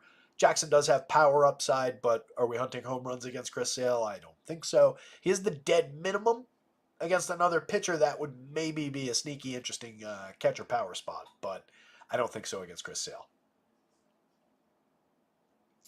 Braves bats against Littell. Started talking about Olsen and Ozuna. Michael Harris, kind of disappointing so far this season in 83 WRC plus. Started slow last year as well, but I feel like this one's a little bit more extended so far. 5 home runs, 8 stolen bases, 247, 292 is atrocious at the front of the triple slash. Needs to do a lot better than that getting on base if he's going to be leading off. I do still like him for this leadoff role with Acuna out, though. Ozzy Albies, 56, 34, 4 home runs, 4 stolen bases. Another one underperforming on the season. Is creating runs better than average at 109 WRC+, but everything about Ozzy Albies this year has been also a little bit off. The barrels are down. The hard hits are down. Strikeouts are about where they're supposed to be, same with walks, but the average, the on base are just bouncing along, just a 133 ISO. It's been a problem season for Ozzy. Fits right in with the team theme because you've got Ozuna and Olsen I already talked about, but then you jump to Austin Riley at 53, 3,000. He's just got 3 home runs. It's June 14th. Austin Riley should have like 15 home runs by now. It's been really, really challenging for Riley this year. This is a guy who hit 30 home runs, 30 plus home runs each of the last 2 seasons. I think he had 38 last year. 37 last year. Damn. 38 the year before. Aha. So, I mean, that is an awful lot of home runs to suddenly just disappear from this lineup. Does it come around? I certainly hope so. The hard hits are right in line with where they're supposed to be. They're down slightly, but we're not that far off. Barrels are definitely down. Strikeouts are right about where they should be. Walks. None of that looks all that far off the mark. Just hitting a ton of ground balls. What the hell's he? I haven't really dug in because I just continue believing that it'll fix whatever's going on. 287 BABIP is challenging. In addition to the power, I mean, this is also a guy who last year 281, 345, 516 slash line. Year before 273, 349, 528. Before that 303, 367, 531. This is a guy who is a very good hitter in addition to the home runs. 33 home runs back in 2021 as well. So this is a really weird and big drop off for him. What do the ground balls look like? Ground balls are up, but I mean, not up enough to explain that difference. 41.3% last year, 43.8% this year. Hard hits are down on this model, 47. A lot of medium contact, a little bit more soft contact. Yeah, it's weird. You have to take a better look and see if we can pinpoint what might be going on with Mr. Riley.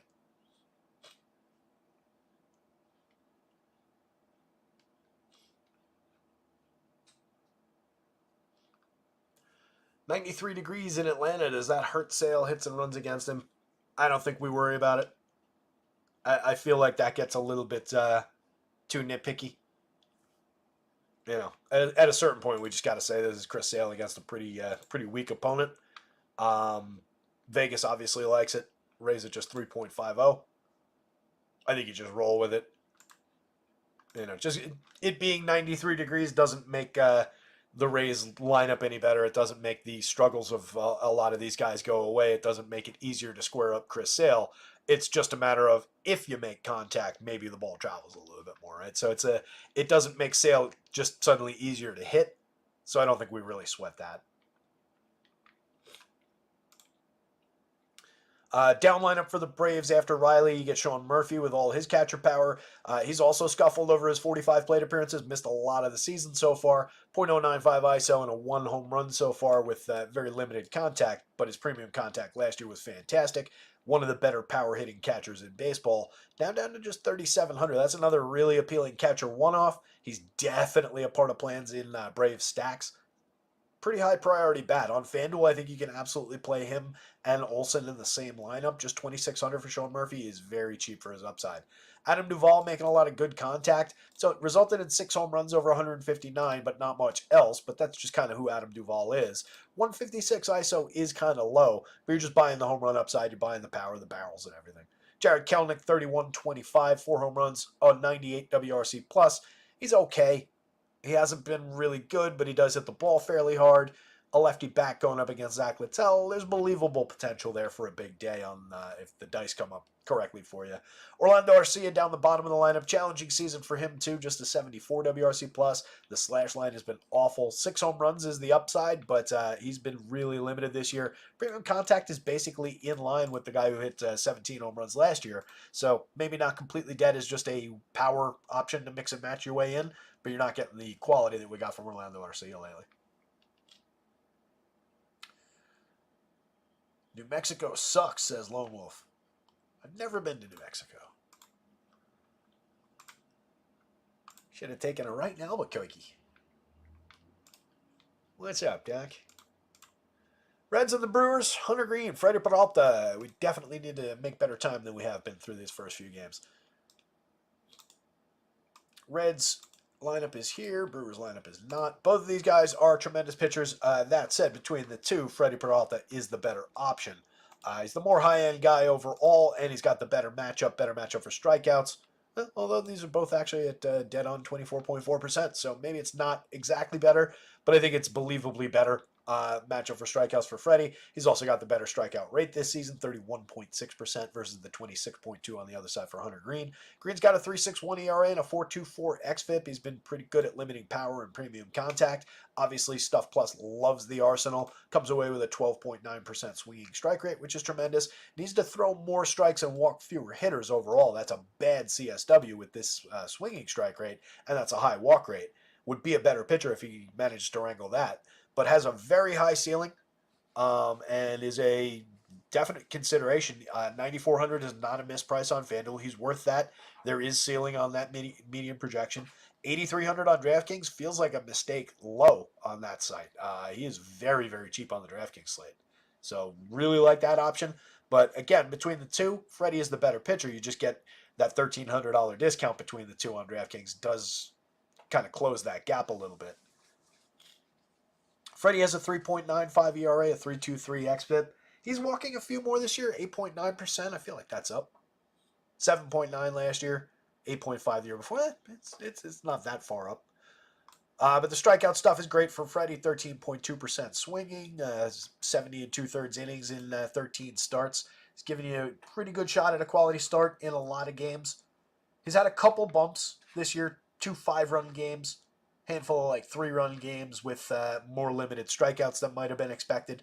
Like 3 runs, 5 strikeouts. Happened a couple times in here. So, yeah, there have been a couple challenges. Last time out, 3 1/3 against Detroit. Gave up 4 runs, 3 earned, struck out 3, and walked 5 in that game. Came out after just 19 hitters. If you get that day, it's obviously total meltdown, total disaster at these prices. But Freddie doesn't do that all that often, and this is a gettable Reds team in his home ballpark. 24% strikeout rate, 10% walks. He is going to be challenged to limit their walks. They're pretty good at that. And then coming the other way for Green, the same 24% strikeout rate, a decent walk rate for some of these hitters. On the Brewers side, I do think the Brewers are the more stackable of the two teams, considering Green's struggles with walks. But neither team is an overly high priority. I think both the pitchers are the higher priorities in this game. If you're going to bats against Freddie, I think TJ Friedl is a pretty good starting point at the top when we consider just counting stat output. Over 80 plate appearances is at 221, 338, 382. So as long as he's getting on base, providing correlated scoring with his home run hitting upside from the left side of the plate, I think that's perfectly fine. 107 WRC plus. He's cheap enough at 3,200, 4,400. Ellie 5,900, 3,900 across sites. We're down to 228, 322, 323, 412. Still has 11 home runs and 34 steals, a 184 ISO. Still one of the highest ceiling players on any given slate. But a really tough spot for Ellie against Freddie Peralta, and definitely a strikeout target for Freddie. Jimmer Candelario, 4,200, 3,100. He's got 11 home runs of his own, 230 ISO. He was struggling pretty badly not too long ago and has really, really turned it around. So I'd like to see that out of Candelario. He's very affordable for some power upside in the heart of the lineup. Don't mind that option if you're going to this Reds offense. In fact, I think he's probably one of their top priority bats. If not the top priority. I mean, Ellie's always the top priority guy, but it's probably 1-2 now. And then either Friedl or Steer, depending on which way you want to go with it. Steer still has his second base eligibility on FanDuel. Just a first baseman on DraftKings is a little bit more limiting.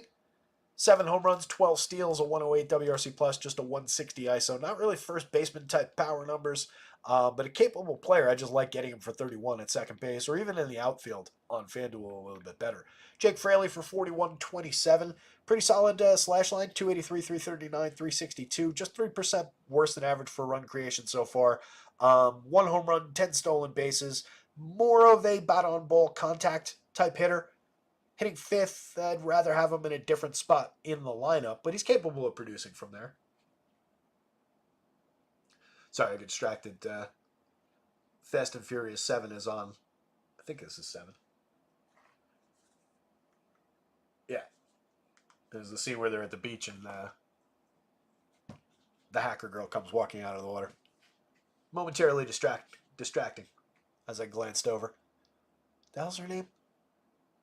Not Cypher. That's Charlize, right? I forget this girl's name. And I also don't know the actress's name. But she's gorgeous. Anyway.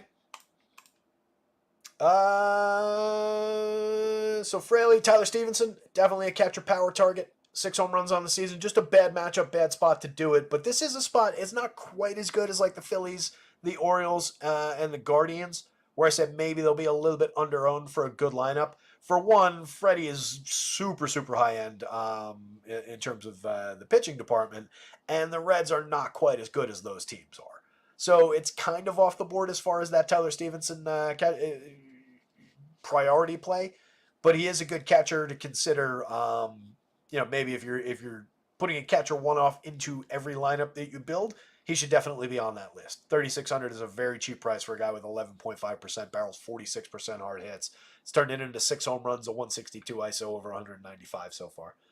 Jacob Hurtubise, Jonathan India, mix and match parts at best at the bottom. And then Will Benson, I like a lot from the bottom of the lineup. 207 ISO, creating runs 2% better than average with a 308 on base is pretty good. The 308 on base isn't good. What I meant was being 2% above average with just a 308 on base and a 212 average is good in itself. 8 home runs, 9 stolen bases, and excellent for premium contact. For the Brewers, do we have this one?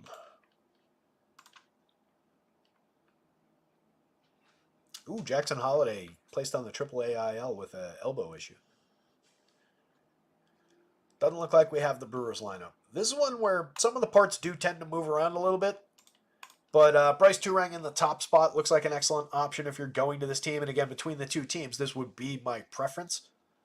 If I had to roster one of these squads, it would be the Brewers. I think it's a better up and down man-for-man lineup. I think they're more productive, and they've got the better matchup going up against Hunter Green. Turang, 294, 358, 403. He's stolen 24 bases already. His creating runs 19% better than average. Another put the ball in play and correlate type of an option, but hits ahead of several very good options for DFS upside and helps contribute from there for just 4,700, 3,000 at second base. Really like that option. William Contreras, Christian Yelich, the two priority bats in this lineup. 305, 370, 463 for Contreras. 325, 402, 510 for Yelich. Creating runs 37 and 58% better than average. They do nothing but hit the ball very hard. They both have okay home run totals. 8 homers for Contreras, over 303, and 6 over just 180 for Yelich. Not bad output for power. Yelich adds 12 stolen bases. Everybody in this lineup runs. Everybody's got at least a little bit of believable power upside. Willie Adames has a lot of believable power upside. He's hit 11 so far this year. He's got 10 home runs, a 120 WRC+. One of the better stretches that I can remember, at least recently, from Willie Adames. 10.6% barrels is actually down a little bit from last year, down a little bit from the year before, but he's striking out less, walking the same. So I think you take that trade-off. It's been very good. 11 homers and 10 steals is pretty good counting stat output. Sal Frelick, contact hitter. Another guy that I wouldn't necessarily have hitting fifth, but here we are. 3,300, 2,500. You put him in play. 2 home runs, 8 steals on the season, a 98 WRC+. He's a mix-and-match guy. Rhys Hoskins, more upside than that. He's got a 10.54 in the home run model to lead the team. 14.3% barrels on the season. He's got 10 home runs, a 214 ISO. Rhys is here to hit home runs. He also does get on base at a decent clip. 10.8% walks, 330 on base. So he can provide correlated scoring on the right day as well. 122 WRC+, over 194 plate appearances is excellent. So pretty good power bat with maybe a little bit more upside than the average just I'm here to hit ball hard kind of guy. Jake Bauers, 4,000, 2,700. Scuffling, 209, 299, 385, 96 WRC+. Does have 5 homers and 7 stolen bases, keeping him afloat. Does have a pretty good contact profile. So maybe a little bit of ceiling to come from Jake Bauers going forward. He's a playable part at the bottom of the lineup.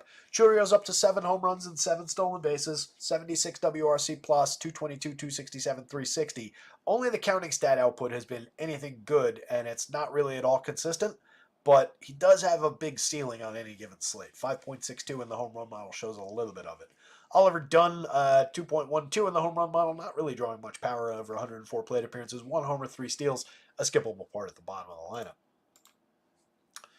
Both pitchers, Freddie, then Hunter Green, both guys are in play. And then Brewers bats pretty well above the Reds bats. I don't know how playable the Reds really are. I mean, they're playable. Again, it's a decent enough team with good DFS upside. They're just going up against one of the slate's best pitchers on a very deep slate. Twins, Athletics. Neither of these guys is one of the slate's best pitchers, but we do have both of these lineups in, which is helpful.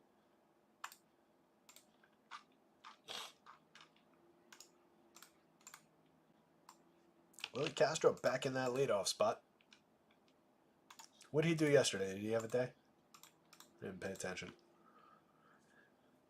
So Simeon Woods Richardson, 20.3% strikeouts with a 2.84 ERA and a 4.09 xFIP is not all that bad over his 10 starts and 50 2/3 innings so far this year. Just 20.3% strikeouts is not a very high-end strikeout rate, but he's going up against an Athletics team that could certainly feed him a few bonus Ks today. 27.5% strikeout rate for them. They have definitely not been good at avoiding the strikeout. What they do have is a little bit of pop.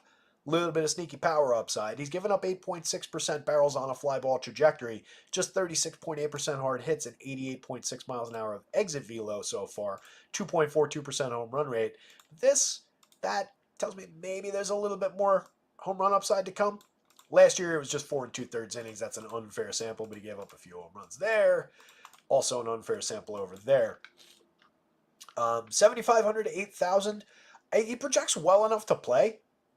It's just you're drawing more of his quality in that projection from them not being all that good at avoiding strikeouts than you are from him being a strikeout pitcher. 9% swinging, 24.4% CSW overall, and again, a lowish strikeout rate. It's not abysmal. It's not one of these 12% strikeout guys. 1 in 5 is fine, with the ability to maybe in this matchup get up to a 1 in 4. But we got to see it. Last time out, 6 strikeouts. Each of the last 2 games, 6 strikeouts apiece. One was against Pittsburgh, which is a relatively comparable team. 1 home run allowed, no walks. That was the only run he gave up, 6 hits. Game before that, he gave up 2 homers over 4 1/3 to Houston, but he struck out 6 Astros. That's an accomplishment. Strikeout high of 8 came against, you'll never guess who. That's right, the Mariners. As with everybody. 1 hitter over 6 innings, no runs. Walked 1, struck out 8. That was a really good game. If you get anything approaching that kind of a game for these prices, especially 75, he's at the very least, he's in the believable bargain bin with some of these other guys. Like I said, Hunter Brown is easily my favorite value option. And then I was talking about Heaney, but I think I kind of underappreciated Simeon Woods Richardson's potential in this spot. That's not a bad value option. And with a total distrust of Andrew Heaney, even against that Seattle team that, again, everybody has succeeded against, it at least evens that out a little bit, where I would want to just maybe, instead of dumping 20 value shares into Heaney, maybe I want 10 and 10. Those are not actual numbers. On the other side, Mitch Spence. It's kind of similar. 19.5% strikeout rate for him, 3.68 ERA with a 3.78 xFIP, above average rating by Stuff Plus. He's just given up a 1.46% home run rate in his 5 starts and 51 1/3 innings. Had a stretch of games out of the bullpen to start and has now made 5 straight actual starts. Got up to 7 innings in his last start. That was against Toronto. He struck out just 3, 2 earned runs on 5 hits, but went 7 effective innings. That's a quality start. Didn't get the win because they're the Athletics, but that's a very solid little quality start game for 7,200 on FanDuel. For 67 on DraftKings, that's paying the bills. 6 innings in the game before that against, disappointingly, against Seattle. He actually was one of the few people who didn't do well against Seattle this year. 3 strikeouts, 4 earned runs on 9 hits over 6 innings. But did go 6. Pitched into the 6th in the game before that. 5 1/3, 4 strikeouts, 1 walk, just 1 hit, no runs. The reason I'm mentioning the innings is because, again, he's only made 5 starts. They've all come in a row, and they've kind of ramped up his innings. He was like a bulk reliever, 3 innings here, 3 innings there, kind of a guy before that. It's not wholly unbelievable that he could have a decent day against this Twins team. They're not drawing much power against because he hasn't really given up much power. There's no previous track record, so we're just dealing with like this. And then the model itself with the placeholders. Let's see what we've given up in the minors.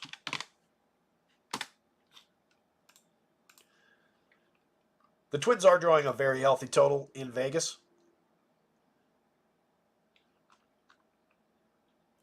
Why did I click that? Let's see.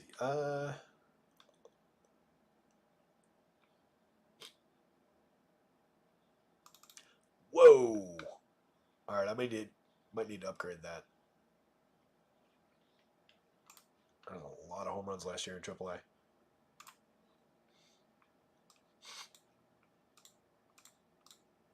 Oops. I may need to jump in and put my finger on this in the final update of the day and give the Twins a little bit more home run upside. Give up a 4.26% home run rate in AAA last year, over 29 starts with the Yankees organization, actually. 163 innings, he faced 703 hitters and gave up 30 home runs. Prior to that, he hadn't been terrible for home runs, but he wasn't great. He's given up just 3 to 205 major league hitters this year, but some of that was in those relief innings. Has only given up 1 since becoming a starter, though. I don't love doing things like that. These are low numbers, though, for the Twins' home run upside. Probably need to give the Twins a little bit more weight here. because again, they are at a very healthy 5.22. One of the few teams, or one of several teams above 5, and with all these teams in the mid 3s, it's going to be key. But I do think there's reason to believe that Mitch Spence is good enough where maybe they get those 5 and nothing more. Maybe they score 4. 4 to 6 runs is what a 5-run implied total means. So I could see that coming up a fair amount of the time based on how good he's been over these 5 starts and overall this year. So I don't know. I will give them a little nudge, but I don't know how much. I don't know how much I want to get to the Twins with so many different choices here. Probably like the Braves better at what will probably be lower ownership. I think I like the Diamondbacks better. The Coors Field game is the Coors Field game. It's weird to say. I can't say that I like this Blue Jays option significantly better given the gap of almost a full run. But I think these Blue Jays are really interesting and potentially underappreciated there against Logan Allen. If the Twins get really, really popular, at least, I do think there's cause to undercut. If everybody out there is putting the Twins into, again, not real numbers, but 50 out of their 150, then maybe you can consider putting them in 25 out of your 150, and just have the Fields number. They're very playable. Don't get me wrong. They're probably a little bit underprojected here now that I'm giving it a good look. Everybody in this lineup at the top 7 anyway, or top 6, is a positive run creator. Then Byron Buxton is a former star who's really been scuffling along. Over 183 plate appearances, Buxton's just at 244, 301, 387, and 98 WRC+. It's been problematic this year. It's in years past, it's been when he's healthy and in the lineup, he's tremendous. It's just he's never healthy and in the lineup. This year, we're just getting a lot of meh. Manny Margot, mostly here for defense. Christian Vasquez, you take what you get out of him. He's got 2 home runs on the season and 136, but neither of these guys are priorities either. Buxton is definitely playable, by the way. 3,900, 2,700. The prices take care of all those problems, and the ceiling is still there somewhere. Willie Castro up at the top for 41-31, 4 positions on FanDuel's Dynamite. You get the right positioning at second base and outfield on DraftKings, which works well. 5 home runs, 8 stolen bases, creating runs 20% better than average. The bane of my existence this week. Trevor Larnach, 3,800, 2,900. Having an okay little season, over 140 plate appearances. He's hit 6 home runs. He's created runs 15% better than average. Carlos Correa, 4,300, 3,300, remains an underpriced star. 299, 363, 481, creating runs 39% better than average. Hitting the ball very hard with a 9.3% barrel rate, 45.3% hard hits. Carlos Correa remains a very good baseball player. Max Kepler, good lefty bat for 41-29 across sites. 4 home runs, a 156 ISO. Kind of underperformed those 186 plate appearances. I think we get more power over the next 186 from Matt too, whoever the hell that might be. Jose Miranda, 36-28, 6 home runs this year, a 184 ISO. More of a line drives, correlated scoring type guy. Keep the lineup churning, drive some guys in. But a very capable bat. 116 WRC plus, over 184 plate appearances, and not at all expensive. 3,600, 2,800, both corner infield spots on both sides. Carlos Santana, 3,700, 3,000. He's up to 10 home runs, 180 ISO, kind of coming back at least for the power upside. Definitely a playable part down there. So again, the Twins are very, very playable here, and there's probably more upside than they're showing right now. I got to give them a little nudge, I think. But believable enough that Spence would at least have an effective day where he limits their roaring potential. On the A's side, if you're going to A's bats against Woods Richardson, which I also think you can do, they're showing a little bit of power. He's by no means one of the better pitchers on the slate. He's just effectively priced in the mid-range, which is why we were talking about him a minute ago.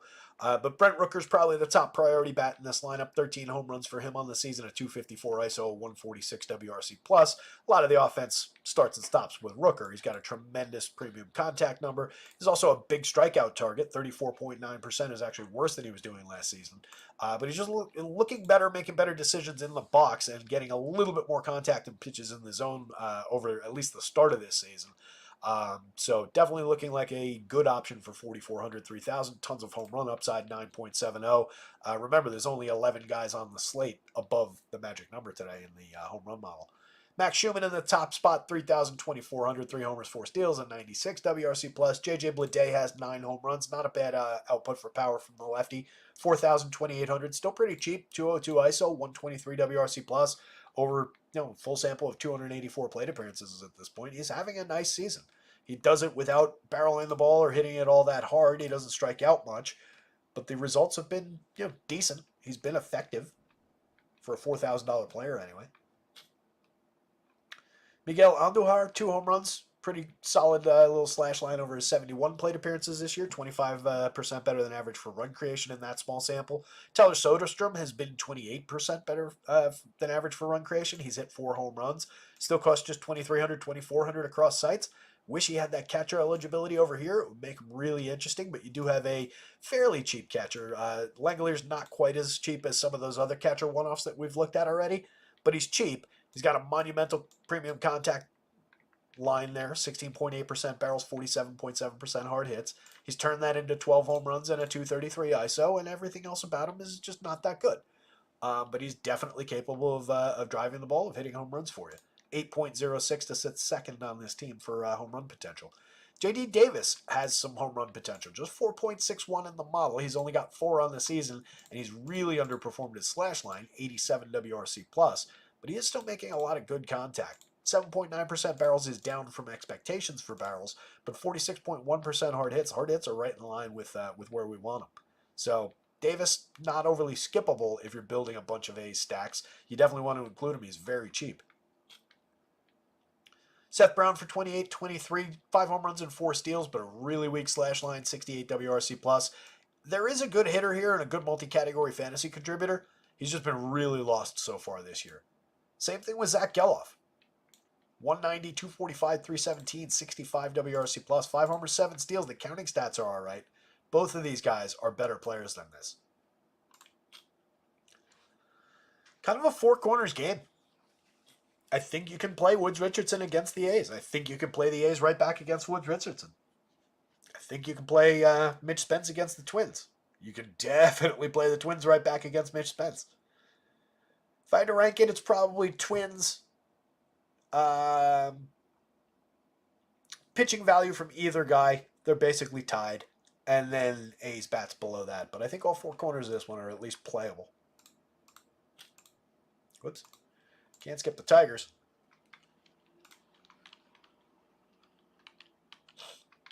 What price do you think Correa finishes at on DK? 43 seems a bit low. Finishes like by the end of the year if this keeps up?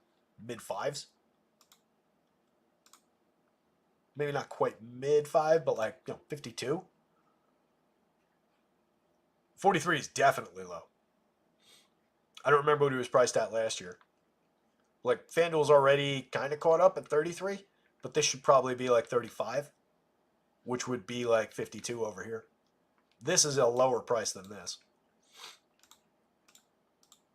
But yeah, he's a guy with a reputation for not being good anymore that is totally unearned outside of that medical assessment that he got when he was a free agent that blew up his free agency that year and brought him back to the Twins. But yeah, rumors of his demise are greatly, greatly exaggerated.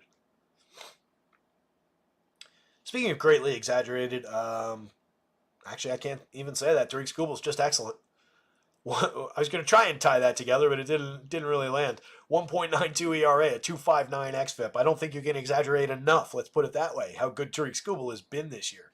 31.1% strikeout rate, 79 2/3 in his 13 starts, pitches very deep in games. 2.59 xFIP under a spectacular ERA is still very, very good. Stuff Plus likes the arsenal. It's a little bit above average. He's terrific at limiting home runs, limiting premium contact. Even against the Astros, there is a tremendous amount of upside for Tariq Skubal on any given slate. That said, he does come in a little bit under projected compared to the other $10,000 option on the slate, the other monster up here. He's also under projected to Freddie Peralta, but not as big a gap. So for the money, there is a little bit of a difference between those and that option. And he's got the worst matchup out of all these teams up top, out of all these guys up top. Maybe not Cole Ragans, but those guys, even these guys, down through some of those, Houston is still a really bad matchup. more than enough talent to succeed against them, more than enough talent to find their strikeouts. But 17.9% strikeout rate for this team so far this year, 19.5% for the same group last year. Can't really be ignored. It is definitely a very low strikeout Astros team that has a lot of capability. There's also a lot of right-handed hitters in this projected version of the lineup, and Jordan Alvarez suffers not at all lefty-lefty. Even against a lefty like this, it's just not a concern for Alvarez. We do have the confirmed lineup.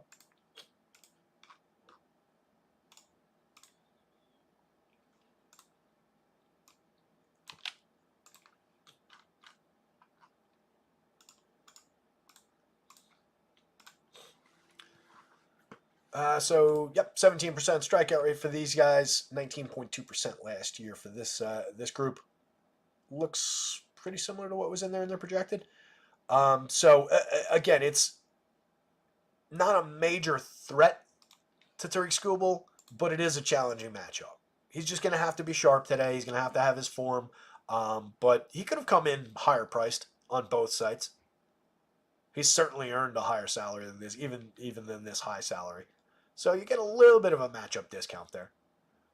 On the other side, Hunter Brown, spectacularly underpriced, especially on DraftKings. $7,200 over there. Way too cheap. $8,600 on FanDuel is very, very playable. 5.58 ERA, but a 3.72 xFIP. I'm not crazy, I promise.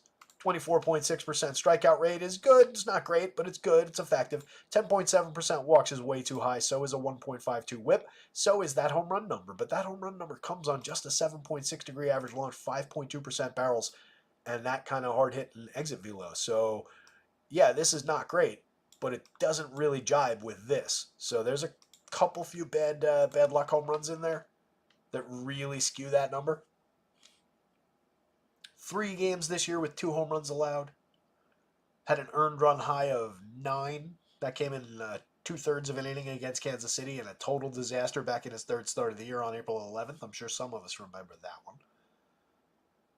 Last 2 starts in a row, 7 strikeouts exactly.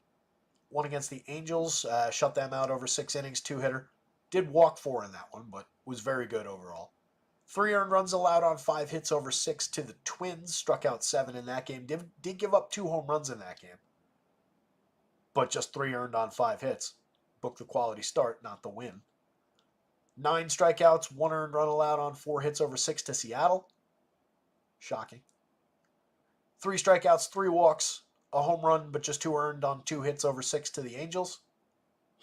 So we're talking about 4 straight quality starts, 3 of which had pretty hefty strikeout totals.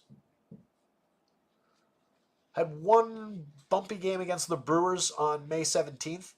Gave up 4 earned runs. Not a total disaster, but 2 home runs, 5 strikeouts, 3 walks. Wasn't great over 5. But was pretty good in 5 innings against Detroit before that. And then was okay in 4 1/3, but pitched inefficiently. 5 strikeouts, 4 walks, 5 hits, but just 2 earned runs allowed in another start against Seattle.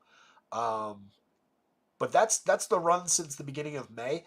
So outside of 1 game where he gave up 4 earned runs, he's been pretty good. He's been finding his strikeouts again. So I like the upside against a mediocre Tigers offense.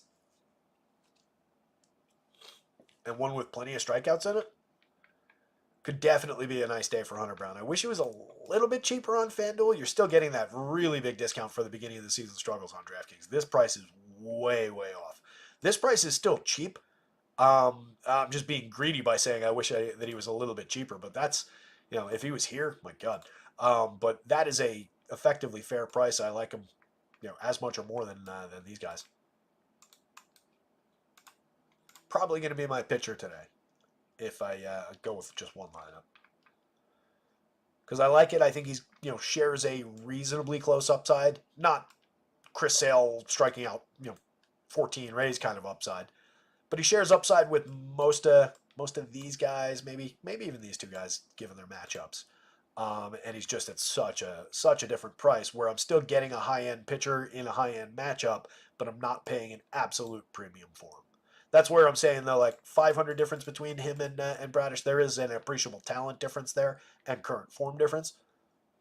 So I wish you would, call it 82 even. Give me a little bit more room there. It would have been a little bit better. But he's probably the most appealing value pitcher on the FanDuel slate, and definitely on DraftKings. If you're playing Tigers against, I think you can. No reason, especially with the bumps that Hunter Brown has hit early in the season. You can see Vegas respecting him though. 3.45 implied total on the Tiger side, 3.62 on the Astros side. So if you're going there, Matt Veerling is an okay starting point. 8 home runs on the season, a 116 WRC plus. Riley Green, their best hitter, has 12 home runs, 3 steals, a 217 ISO, has created runs 27% better than average, and has an excellent premium contact profile. Riley Green is actually pretty good. It's just a lot of crap around him that doesn't help. 4,900, 3,000, it's a pretty effective price, 8.74 in the home run model. Riley Green, probably your top priority Tigers bat. Winfield Perez, 4,000, 2,900, has 3 home runs and 4 steals. Got out to an okay start over his first couple of weeks. Over 185 plate appearances. We're at a 104 WRC plus. He's all right, but we're already starting to thin out in this lineup. They're just cheap, though. Mark Canha, 3,900, 2,900, 350 on base, keeps him alive, a 111 WRC plus. Still has a little bit of power. He's hit 6 home runs in his 257, but just a 133 ISO, not ideal. More of a hard hit guy than a barrels guy, more of an on base guy than a power guy, correlated scoring, but in Detroit, that means you're the cleanup hitter. Gio Urshela, 3,000, 2,500, is carrying a 285, 327, 372 slash line, but just 2 home runs and a long track record of just being an overrated hitter. He's okay.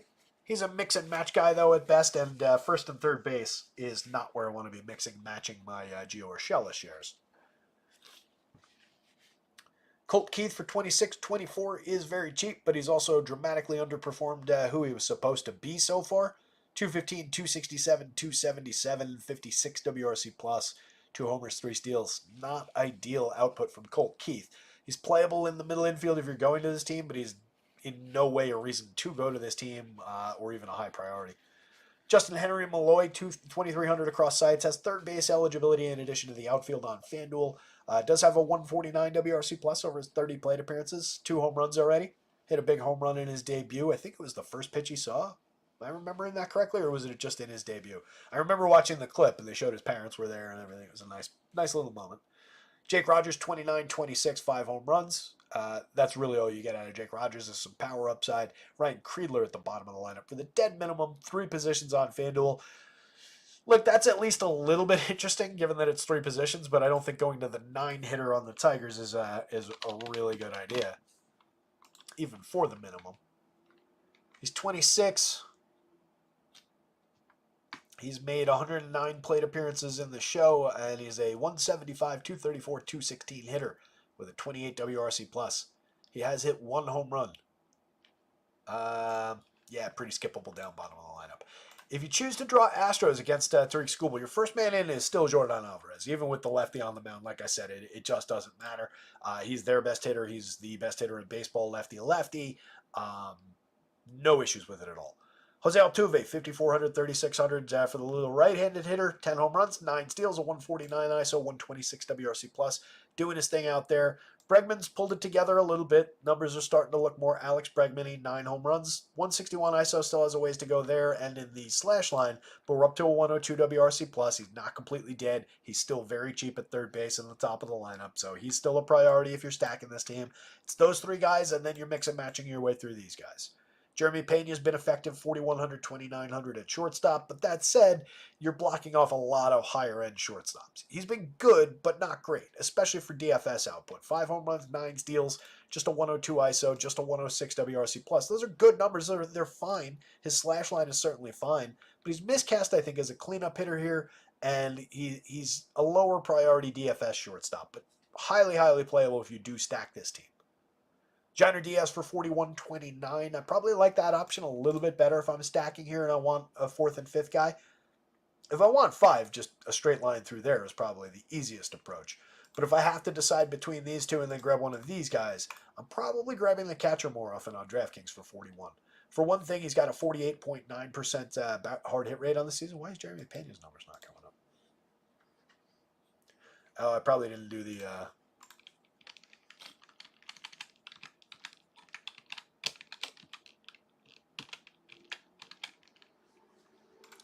Surprised it took that long to notice that, though.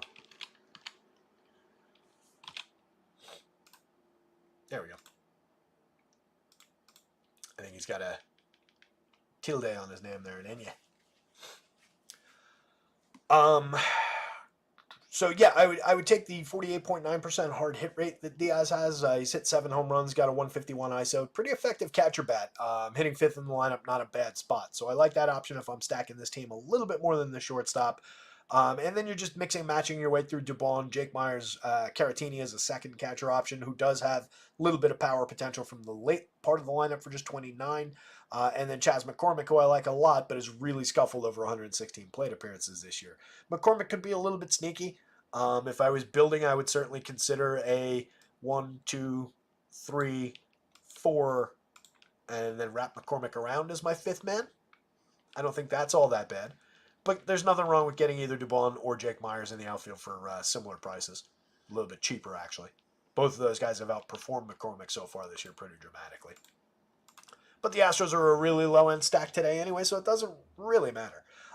They are on that board of like Phillies, Orioles, Guardians, where it's you can buy in at a very, very low ownership number on what is a pretty decent lineup filled with some pretty good players. But again, you're doing that against one of the very best pitchers, if not the best pitcher in baseball this season. Skubal, Hunter Brown, Tigers bats, as odd as that sounds, are slightly above the Astros bats here. I can't even say that. The Astros bats are above the Tigers bats. Can't even do it. Even with the matchup, you really don't want bats from either side of this one, though.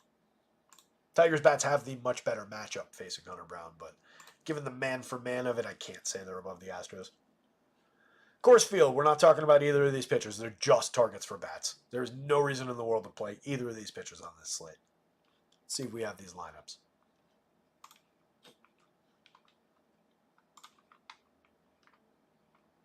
Hit the like button, hit the subscribe. We're going to try and make good time. It's 5:28, so we're doing okay, but we could do better getting through these last few games. What do we have left? It's a lot of games left. Just checking chat, see what you guys are talking about. Who do y'all like at catcher, says Jeremy Savage. Jeremy, I've pointed out like 4 different catchers that I really like as far as one-offs and stuff through the show. I can't remember who they were off the top of my head, but I'm sure somebody can mention it in the chat, or if you just do a quick little rewind, you'll probably catch a few of the catcher recommends in there. Travis Duarte's got 5 Twins, 3 Jays, Sale, and Howard. Oh, that died on that last name. Can we do better than Howard? 52. I assume you've spent all your money if you're putting Howard in your lineup for 52.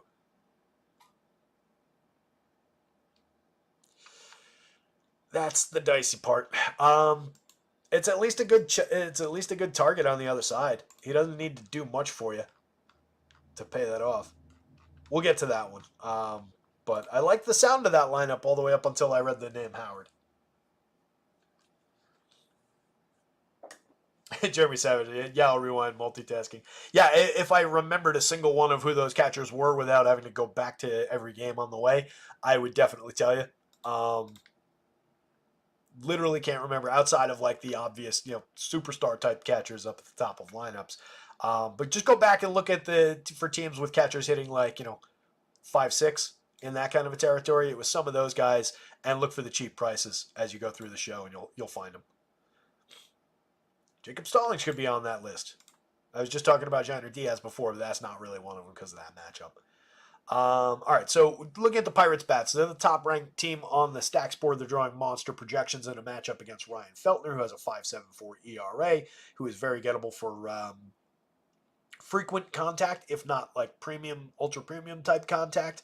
The Pirates, there's a few good bats in this lineup. They're capable enough. They're not as low-end as, say, the White Sox or some of the other teams, but they're certainly not good either. So it is a matchup of 2 mediocre teams where we're taking a lot out of the bad pitching and a lot out of the ballpark upside. But I think it works for us today. They're going to be popular. They're very cheap for it being a Coors Field game. Less so on FanDuel. On DraftKings, there's nobody on this team priced over $5,000, which is pretty staggering for a Coors Field game. Between the 2 teams on DraftKings, only Ezequiel Tovar is priced over $5,000. He's at $5,000. So pretty nice discount I expect is going to make these teams very popular on the DraftKings slate. And both sides of it are playable. But the Pirates are drawing the bigger offensive upside. Andrew McCutchen from the top is cheap at 43.34. 8 home runs for him on the season. Still getting on at a pretty good clip at 336. Still a run creator. But more correlated scoring option. Does have a very good barrel rate and hard hit rate. But he's not done a ton with it. Just a 139 ISO, 8 home runs.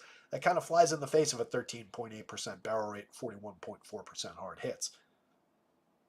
Brian Reynolds has a 45.8% hard hit rate. He's turned that into 8 home runs, a 160 ISO. His production's down slightly over 306 plate appearances. He should be a little bit better than this, but he's still getting on. He's still providing correlated scoring. He's still, their team star or second star behind O'Neill Cruz at this point, depending on how big a fan you are, I guess, of Cruz.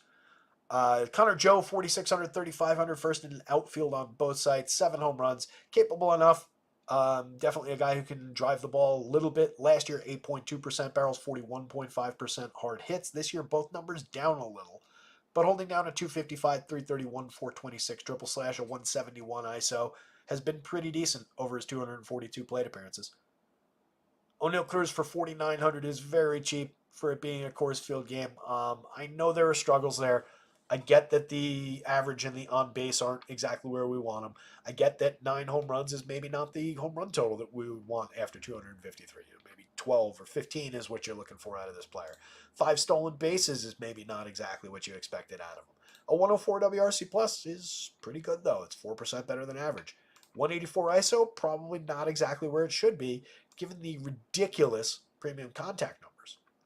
18.4% barrels and 52.6% hard hits should yield better than a 184 ISO and 9 home runs. Is an underperforming superstar talent. If it ever actually fully clicks for O'Neill Cruz, he is going to be ridiculously good. It might not ever actually click. He might just be this guy. He might be Willy Adames. But he's got upside for way more than that. And certainly in Coors Field, grabbing hold of that upside at a fair price makes a lot of sense for DFS. Ryan Hayes, 4,200, 3,300, 2 home runs, 4 steals. Still 40.4% hard hits, but the barrels are down. The hard hits have slipped from where they were last year. Still low strikeout. And a good player that I do expect to have a successful stretch at some point this year. We just haven't really gotten there. 199 plate appearances. Hasn't been the player that I was hoping he would become this year. Nick Gonzalez for 48.37, definitely playable, has a pretty good triple slash and a 131 WRC plus over 119. It's Coors Field, so it makes sense that he's a little bit high priced. Should he be the most expensive player on the FanDuel slate on this team? Probably not, but there he is. 4,800 on DraftKings, second most expensive player on this team over there. Rowdy Tellez, very cheap for his power. 2,900, 3,200. He's got a 41.9% hard hit rate this year, just 2 home runs and 167 plate appearances. Has not shown any of his power really this year. A .079 ISO, but a bat with some believable left-handed ceiling in it. That probably won't get that owned if he's in the lineup at all, down lineup. Henry Davis, cheap enough catcher, playable at catcher, just because it's Coors Field, has really underperformed his talent so far in the show, but has a lot of talent, has a lot of potential. Jack Suwinski, another guy really underperforming this year, but was really good last year. Suwinski hit 26 home runs and stole 13 bases last year in 534 plate appearances. This year, 5-5 in 182 with a 170, 265, 296 slash line. Pretty ugly. But if he's in the lineup for those cheap prices, even if it's in the last spot in the lineup, I definitely think he's interesting. If you're going to the Rockies, which I definitely think you can do, they're probably going to be the lower-owned team at home again. They typically are, even when it's a bad team on the other side. The Rocks are typically the lower-owned between the two. 2 top players on this team are Ezekiel Tovar and Ryan McMahon. 11 home runs so far this season for Tovar, really turning his career around after a bumpy first year last year. 200 ISO on the nose, a 114 WRC plus. Been really good, over 298 plate appearances. McMahon, 12 home runs, a killer contact profile with 14.3% barrels, 54.3% hard hits. Both guys very, very playable at shortstop and third base on both sides for fair prices, higher prices on FanDuel, but very, very fair for a Coors Field game against a bad pitcher. Charlie Blackmon, playable part at the top, 325 on base, 86 WRC plus, 2 homers, 5 steals. Just, getting through the back end of the career here with Charlie. Oh, Nolan Jones is back for this team. That's big. Do we actually get the lineup? Let's see. I just got the little Yahoo update. He's in the lineup. Drop this one in real quick because that's a key bat coming back. He's very good. Been gone for a while.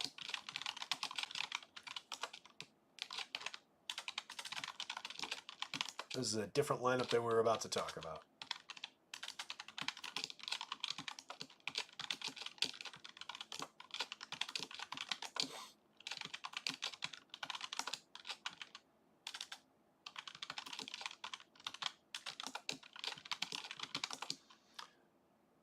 DAEL, I think.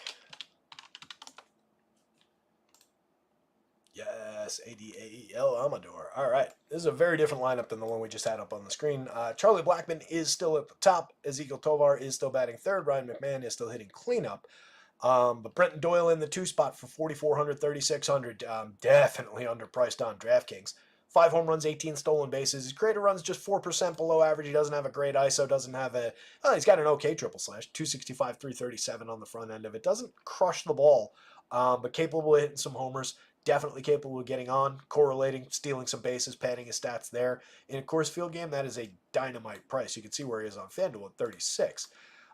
Tovar I talked about, but again, 3,800 is higher price. 5,000 is pretty fair for him on DraftKings. McMahon for just 48.36, 12 homers, and again, crushing the ball this season. Now they're getting Nolan Jones back in here. Over 103 plate appearances. He was not at all good to begin the season, and he's been out for another 100, almost 200 plate appearances in there. But last year, in 424 plate appearances, like the final 2/3 of the season last year, he went 20-20 with a 297, 389, 542 slash line, a 245 ISO, and created runs 35% better than average. He was their best player last year. So that's a big, big lefty bat to be getting back in this lineup.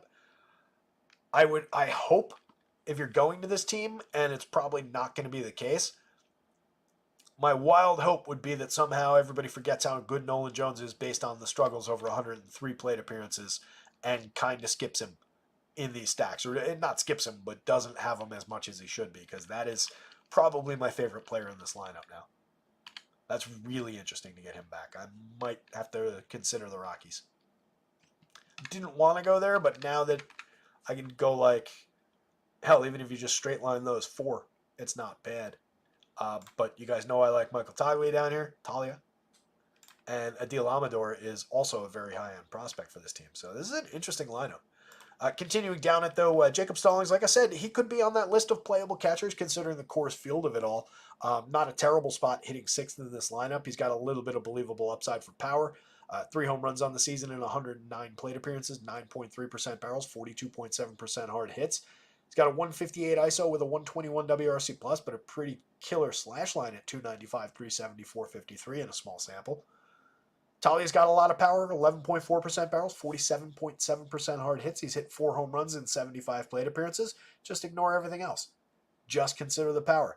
For the cheap prices with upside for that at first base and in the outfield on both sites, kind of like it against this pitcher. Jake Cave, 32.26, not really all that good, but he's in the lineup and he's cheap. So you mix and match your way through if you're building a ton of Rocky stacks. And then again, Amador at the bottom of the lineup hasn't done anything in his first 14 plate appearances, but is a highly regarded prospect for this team. Shortstop and second base on FanDuel, nice flexibility there. 2,700 at both at second base on DraftKings. Good option on both sites as a potential wraparound. Bats at Coors Field, no pitching.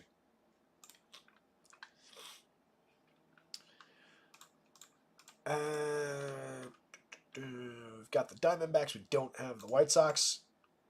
Saw that the D-backs scored a bunch of runs yesterday. Did Corbin Carroll get involved in that? I didn't see any of the highlights or anything. Doesn't look like. I think we were slightly higher across the board for these numbers yesterday. But we did note yesterday that Corbin Carroll is the Corbin Carroll comeback is potentially on, based on how he's been over the last couple of weeks.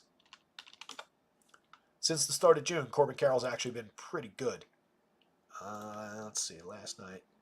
Yeah, after I talked about it yesterday, of course, he went 0 for 5. He did score a run and steal a base at least. But, yeah, 0 for 5. only his, second, third, fourth. These aren't worth counting. There's a few other offers in there. But he's been a little bit better. He's on the upswing, I think. 4,700, 3,200. I think it's totally worth finding out against Chris Flexen. Looks like one of the better spots for offense on the entire slate, with the Diamondbacks coming in at 5.24 implied runs, one of the highest marks on the board, rivaling the Coors Field game for upside. Chris Flexen has given up a 5.06 ERA with a 4.76 xFIP this season.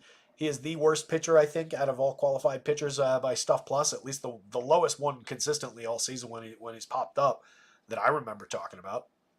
Do you guys remember seeing anybody marked lower than that? At least with any kind of realistic sample that we've talked about this year? I don't. 18.2% strikeouts, 9.4% swinging, 25% CSWs. Just a bad pitcher. Very, very targetable. Ryan Nelson is not that much better.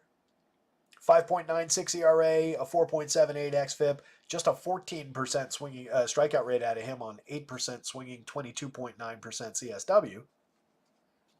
A lot of barrels, a lot of exit velo.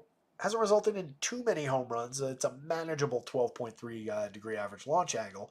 Not as bad as the 18 degree on the other side, which is a much more fly ball trajectory. That said, Flexen has been a little bit better in managing hard hits and exit velo, but it's resulted in a couple more home runs. But again, home runs kind of just a wash there. Both of these guys are bad pitchers. The reason I'm even talking about Nelson is that he's 5,500 against the White Sox. Even he could find some success there. In his last start, he lasted just 3 1/3. That was against San Diego. He struck out 1, walked 4, gave up a home run, 5 earned runs, 6 runs on 6 hits. Start before that was a lot better. That came against the Giants. He only struck out 1 in that game. Didn't walk anybody, gave up a home run and 2 earned runs, 6 hits, but went 7 2/3. Went 6, gave up 4 on 5 hits, struck out 3, walked 3 against Texas. Struck out 5 Dodgers over 5 shutout innings, gave up 5 hits and walked 3. Problematic 8-run start over 4 innings against Detroit. 3 runs to the Orioles, 4 runs to the Padres. It's very difficult to justify with any kind of look at anything in the track record, any real upside here. Even if he has a good day for him, you're still probably just talking about 4 or 5 strikeouts. So you really need him to go like 7 innings of clean baseball here and find his 4 or 5 strikeouts. I like him for the win bonus. I'll give it that much. The Diamondbacks are very likely to win this game and pound on Chris Flexen. I don't think he's good. I don't think it's very likely to succeed in a he put up a gigantic score kind of a way. I don't think you play it on FanDuel at 73. At 55, that is a probably playable dart for value on DraftKings. It's ugly. It's at the bottom of the bargain bin, behind underneath a copy of like Big Mama's House 2 in the bargain DVD bin, but it's there at 55. I like it better than I like Spencer Howard, I think, even for 500 cheaper. We'll have to take a better look at Spencer Howard in a minute, but I think I like it a little bit better. But again, it's very thin. The pitching slate is very deep. There's no real need to go that low. Flexen is just unplayable. Bats, if you go to the White Sox for bats, since it's Ryan Nelson on the mound, I mean, they are somewhat playable. You do have Luis Robert, who's now got 7 home runs in 65 plate appearances. He hit another one yesterday. 383 ISO, 126 WRC+. Plus. He's been just completely ridiculous. 4,800, 3,400 is pretty cheap for his talent.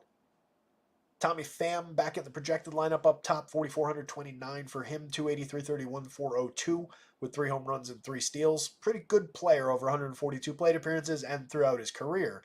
If he's back in the lineup, you get a little bit of quality there to pair with Lubob. You can roster Nicky Lopez. He's better on FanDuel where he plays 3 positions for 2,300. Just a correlated scoring, put the ball in play kind of an option, and is not doing that this season. Should probably get demoted down the lineup. Gavin Sheets has been pretty good at getting on base, providing correlated scoring. He's got 7 home runs. He's okay. He's a playable part, but he's no priority. Andrew Vaughn, Paul DeJong, a lot of right-handed power out of DeJong, 13 home runs this season, a 242 ISO. A lot less out of Andrew Vaughn, despite some pretty decent contact numbers. Just resulted in 8 home runs and a 153 ISO, and he's been 11% worse than average creating runs, where DeJong has been 12% above average. Both guys are playable. Both guys belong in your White Sox stacks if you're building them, but neither guy is somebody to really go out of your way for. Benintendi, Lenyn Sosa, Corey Lee at the bottom of the lineup. Lee provides a little bit of sneaky catcher pop, but it's really not that great. 5 home runs, 5 steals, and 165.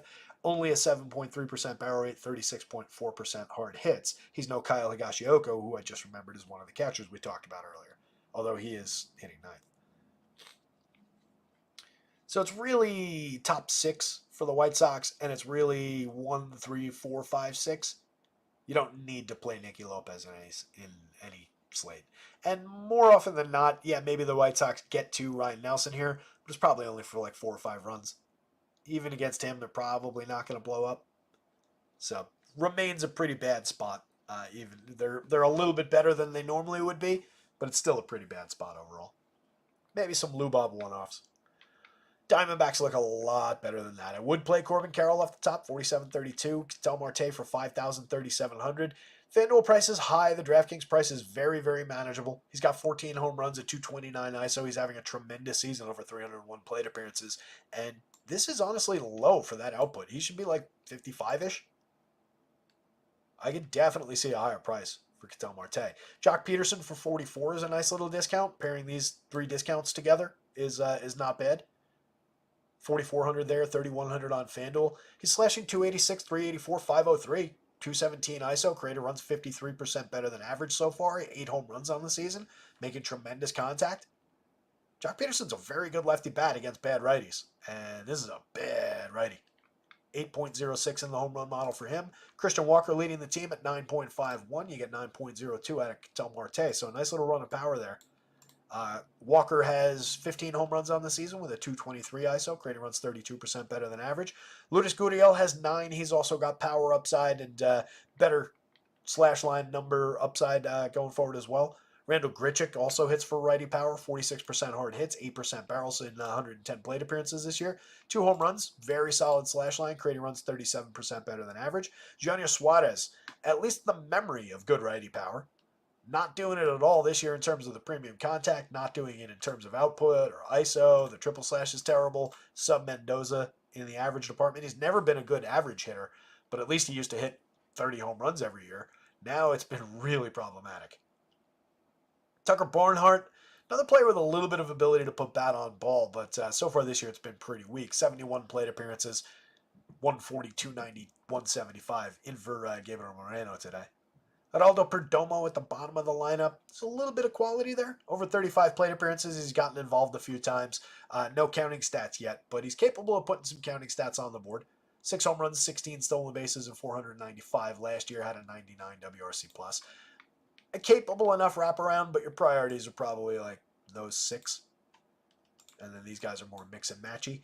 And you can even dump Gurriel and Grichuk into the, like, these 4 are your priorities. And then these 2 are your bolt-ons. And you can even shrink that to, you could play these 3 on their own. Consider Corbin Carroll a bolt-on part as well. So it depends on how you want to approach it. But the Diamondbacks look particularly good today against Chris Flexen. Diamondbacks bats way up top. Then arguably nothing else from this game.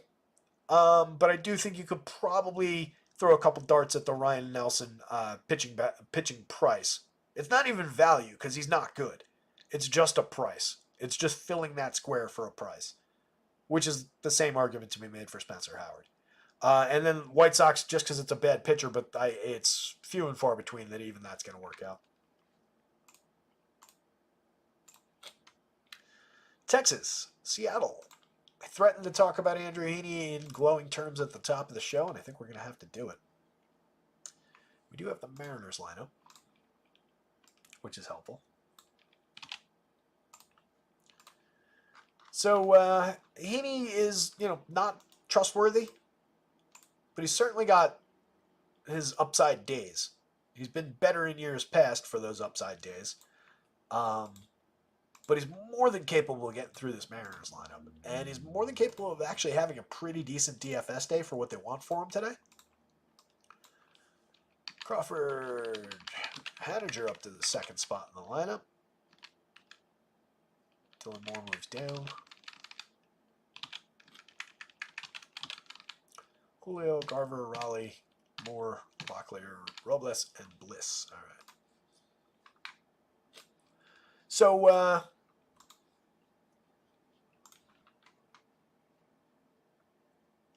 Mamba likes the White Sox. Highest owned stack. Woo!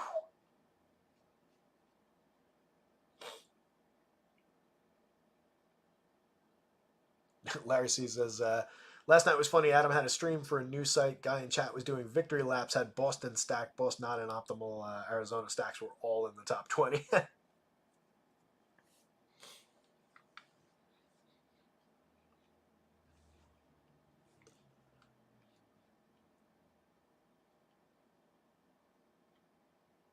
Wouldn't roster who?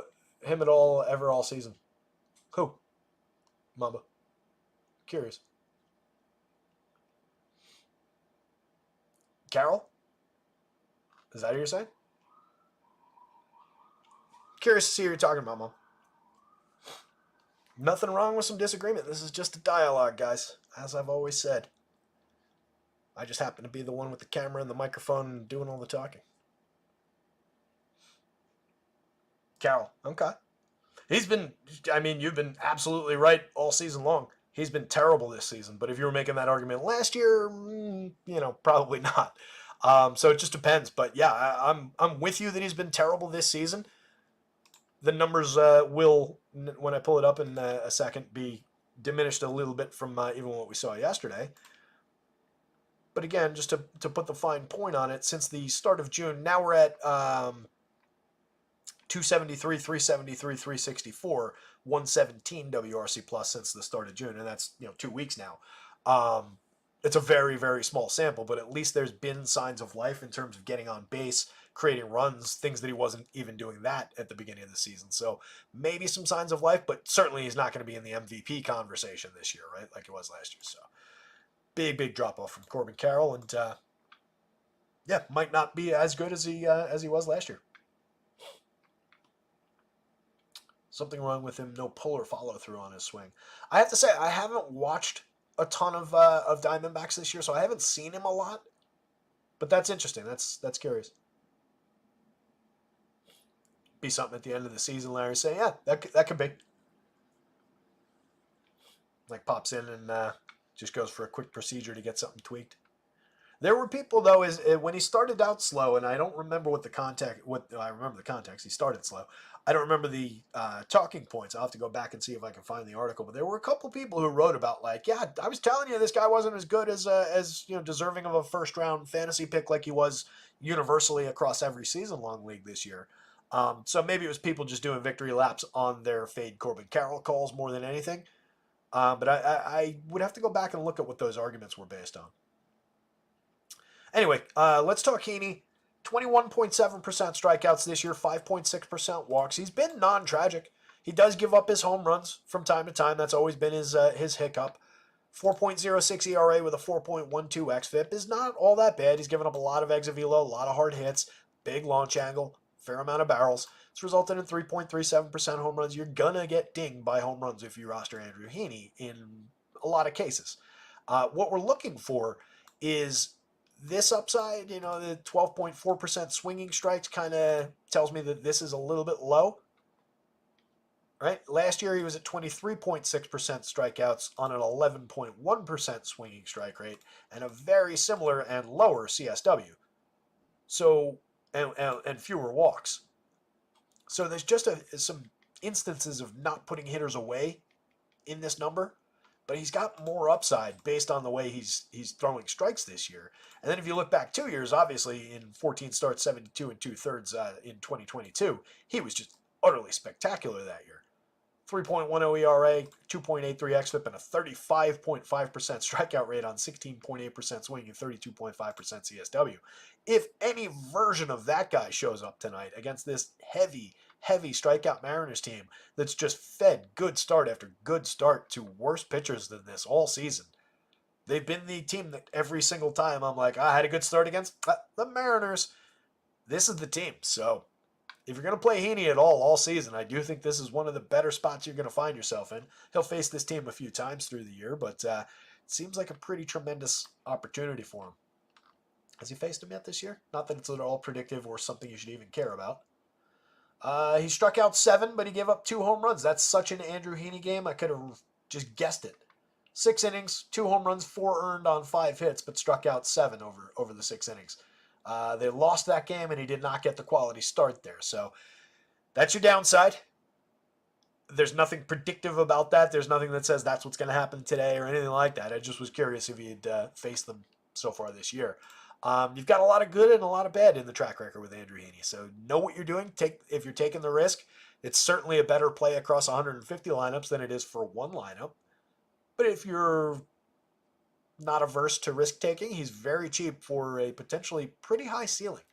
He's already drawing a good median projection, and the ceiling is pretty juicy. You could definitely hedge that position in a bunch of lineups with some Mariners bats, though. I would probably start with some combination of Julio and Cal Raleigh, where the power is. Julio, 268, 317, 354, 99 WRC+. I'm getting sick of saying that he's had a slow start and is starting to come around. I'd just like him to be good again. 6 homers, 16 steals. He's all right. 5,000, 3,300 is certainly affordable for his talent. J.P. Crawford is still kind of struggling. 297 on base is very uncharacteristic. 208 average, 96 WRC+. He's hit 6 homers, but he's not really contributed a lot at the top of the lineup this year. Mitch Haniger, 3,400, 2,500. Another really scuffling player. It's 2 odd decisions to start things off up here. Not that they really have anybody who's getting on base at a reliable clip, but those are 2 of the guys who have been the worst at it this year. Crawford was good at getting on base last year. What was Haniger's best on base recently? 266 last year, 308 the year before. Yeah, it's a really weird decision to have Mitch in the 2 spot. Mitch Garver, just 173, 292, 335. He's got 7 home runs. Upside for power from the catcher position, but Cal Raleigh's a better upside option for power from the catcher position. So we have to decide between the 2. I would lean Raleigh. You do get a discount on Garver with the potential to have a big day with the bat. Neither one of them is a good hitter. Both of them are good power hitters. You can play them together on FanDuel, but that gets a little bit thin, a little bit shaky. They're both very cheap over there, though. Dylan Moore has contributed some run creation ability, 111 WRC+, 6 homers, 9 steals, over 207. It's a medium ball player, medium talent. 9% barrels, 43.4% hard hits is pretty good. The contact has always been pretty decent. It's the output and the results that get a little bit thin with Dylan Moore in a lot of cases. Tyler Locklear, still cheap, 2,300 on DraftKings, 2,200 on FanDuel. Hit his first home run, 250 ISO. 17 plate appearances of 250, 294, 500, creating runs 29% better than average in the tiny sample. Their top prospect, or one of their top prospects, seems like a good option for cheap pricing if you're stacking this team. Victor Robles, capable of contributing in multiple categories, has not done so far this year. Over 44, got himself released from Washington, caught on out in Seattle. Interesting option for now till they trade for Luis Robert or something. But getting regular opportunities here. Capable of stealing a base, but not at all reliable. Ryan Bliss has not been overly reliable over his first 40 plate appearances. Does have a home run and 3 steals, but hasn't really done anything this week while I've had him in my lineup in the season-long league. On the other side, the Rangers are going up against Luis Castillo, who's tremendous. 8,600 on DraftKings is pretty cheap. 9,900 on FanDuel. He projects out great. Plenty of projection to cover that with upside for more, and more than enough on the DraftKings slate. He is exceedingly cheap on DK. Last time out, 4 strikeouts, gave up 5 earned runs. Wasn't that great against the Royals. Start before that against the Angels. Shutout ball over 7 innings, 2-hitter. 6 strikeouts, 3 walks. Gave up exactly 2 earned runs in 5 straight starts in the 5 immediately before that one. Some good teams in there. Actually, almost exclusively good teams other than the A's. The A's, he struck out 8. And then other than that, in that stretch, he faced the Twins, the Orioles, the Yankees, and the Astros, and held them all to 2 runs. Quality starts abound. Luis Castillo, really, really good. I'm not exactly sure why he's so cheap on the DraftKings slate. 24.9% strikeout rate, 6.7% walks, 3.35 ERA, 3.73 xFIP. Stuff plus, just a tiny tick below average. Premium contact is up a little bit this year, 9.1% barrels, some fly ball trajectory in there, giving up a few home runs. But again, not overly tragic. 3 games this year with 2 home runs allowed. Texas bats are certainly a threat. Corey Seager scratched yesterday after being in the lineup initially. We'll see whether he's in the lineup today. 4,938 for Marcus Semien above him, then 53 for 37 and 37 for Seager. Both of those premium middle infielders are a little bit cheap, a little bit underpriced for their talents. Seager's got 14 home runs. Semien's got 11, followed by Adolis Garcia with 13, but a really bumpy triple slash. Garcia's got to get his act together. Got to start performing a little bit more frequently, a little bit more regularly. But the counting stats are great. The premium contact is great. 5,100, 3,400. The price is also really, really good for him. Josh Smith for 39.29 across sites. Effective bat, 295, 383, 438. Just 4 home runs and 4 steals. Miscast as a cleanup hitter, but definitely capable of putting the ball in play, correlating, getting on base, making things happen that way. Nathaniel Lowe should probably swap places with Josh Smith. He's not an ideal cleanup hitter either, but he's got a little bit more pop, a little bit more ability with the bat overall. 258, 360, 333, 2 home runs on the season so far for Nathaniel Lowe. Wyatt Langford, 180 disappointing plate appearances from the rookie so far. He's playable, but he's also skippable. Jonah Heim, 37, 27. A little bit of catcher power, 6 home runs in 237 plate appearances. He's cheap, but he's not the ideal if we're just home run hunting from catchers. 4.13 in the home run model. Castillo again, very, very good. Ezequiel Duran, Leota Taveras, a couple of capable bolt-on parts for counting stats at the bottom of the lineup. Either one on any given slate could provide you some value for hits, get involved, score some runs. They both have a little bit of home run upside. They both have a little bit of stolen base upside. So playable parts depending on the price and positioning that you need at the bottom of the lineup. But again, just not the day to go to the Rangers, really. More often than not, Luis Castillo has a pretty good day here. Vegas has them at one of the lowest totals on the board at just 3.29 against. Should tell you everything you need to know. And this gives support on this side, 3.79. Gives support to that Andrew Heaney play. It's dicey. It's not comfortable.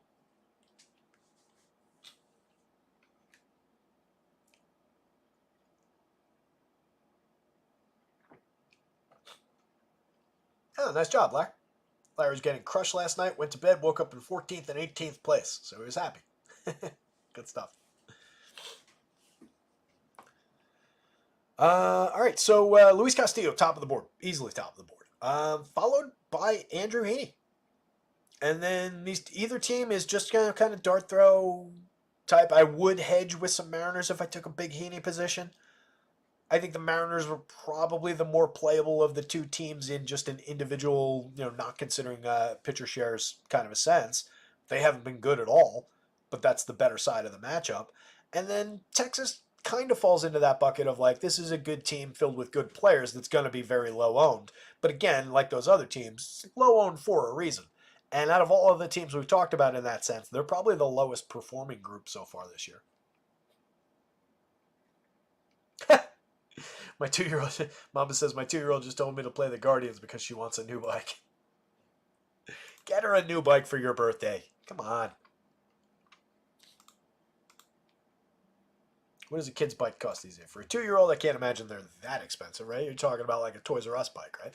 Not talking about a big fancy 10-speed, whatever. Is 10-speed still a thing? God.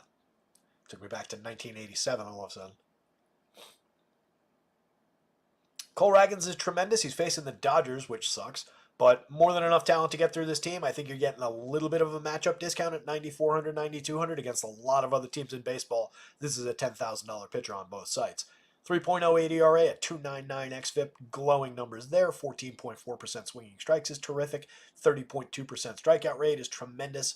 He's been good at limiting premium contact, limiting power, limiting hard hits, exit velo, home runs, stuff plus loves him. No reason in the world to not like Cole Ragans outside of when your friend, while you're still asleep in a shared fantasy team, takes him in the first round of a draft. Lou, still mad about that. It's a keeper league, so it was not completely inappropriate to pick him in the first round, but I wouldn't have taken him there, and I kind of thought they should have waited for me since it was a slow draft by email that we could have waited another hour till I was awake for. Anyway. So yeah, Ragans against the Dodgers are very low strikeout, but they're a couple gettable hitters in there, and then if you manage to get, say, Freddie once, if you manage to get Mookie or Will Smith once, then your strikeout total can increase pretty aggressively against some of these other guys as long as you throw 6-7 innings. So it's not an untenable spot in terms of his strikeout upside. I do think there's ceiling there. So he's going to be under-owned for his talent, probably under-owned for his talent at these prices because of the Dodgers on the other side. So when we're talking about, how do you get contrarian, how do you mix and match things up to just take a contrarian position on a big slate like this with a lot of good pitching options, taking one of the best pitchers in baseball, even though he's facing the Dodgers, at a discount is a way to immediately make your lineup a little bit contrarian and just change the angle of approach to the slate, right? Yeah, I know you can do slow drafts on the sites, Larry, but these guys do it by email. What can I say? I don't run the league. I barely even participate in this league, honestly. It's one that me, Lou, and Mike Brown, two guys you've heard me mention from the Dynasty League, we share a team in this league. And two of the other guys from the Dynasty League are in it, but it's like their league going way back that we eventually got invited to, and we all share a team. Terry, chat, who do you think is the pivot if you're fading Coors? I like the beginning of that, like, Terry, chat here. Hey, chat. Terry here. Come in, chat. Terry to chat. The Braves, I think, are very, very interesting, but you're talking about somewhat different price points. I think I like the Braves better than I like the Twins. And then that Diamondbacks team. It's probably the Diamondbacks. If I can somehow get this and this, I'm in love with that lineup. I'll probably settle for like either this and that or this and that. I feel like the Blue Jays are going to be in my life going up against Logan Allen there. I'm just noticing the time. It's 6:08. I got to hustle through the end here.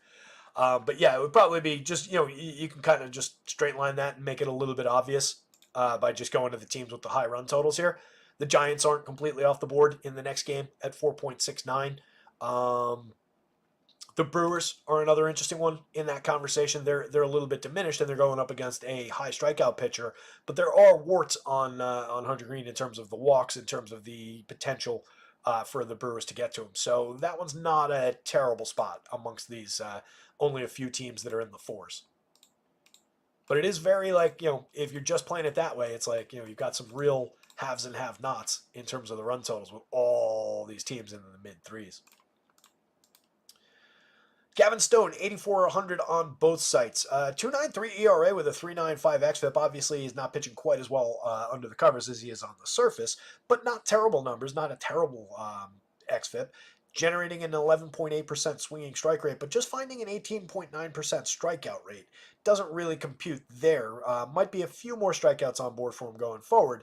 The Royals, like the Dodgers, there are some gettable guys in that lineup, but there are some very believable low strikeout guys in the Royals lineup.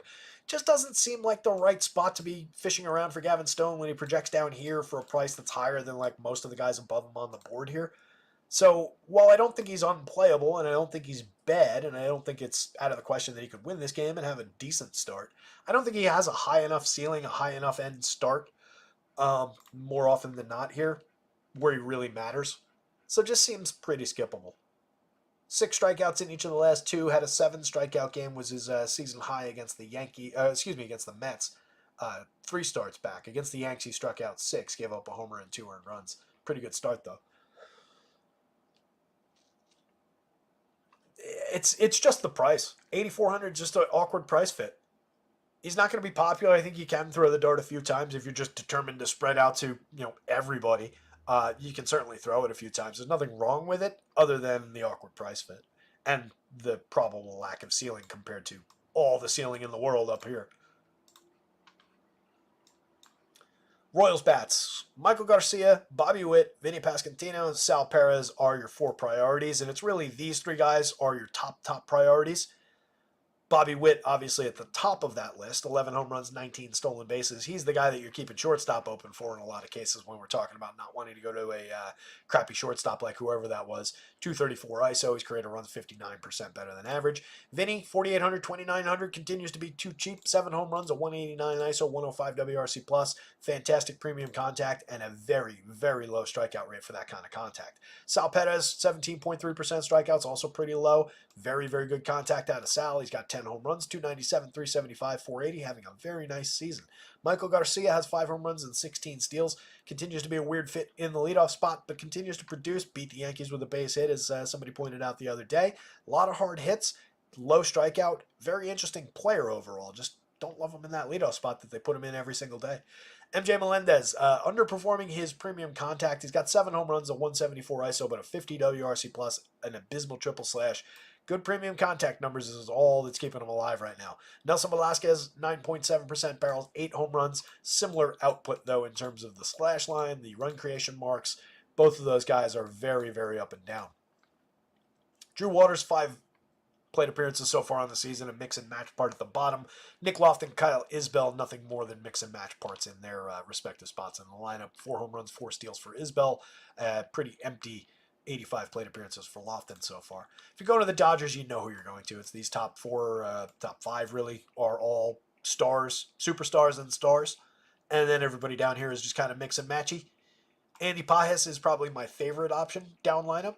Over 203 plate appearances. He's got 7 home runs. Pretty effective slash line, a 115 WRC+. plus.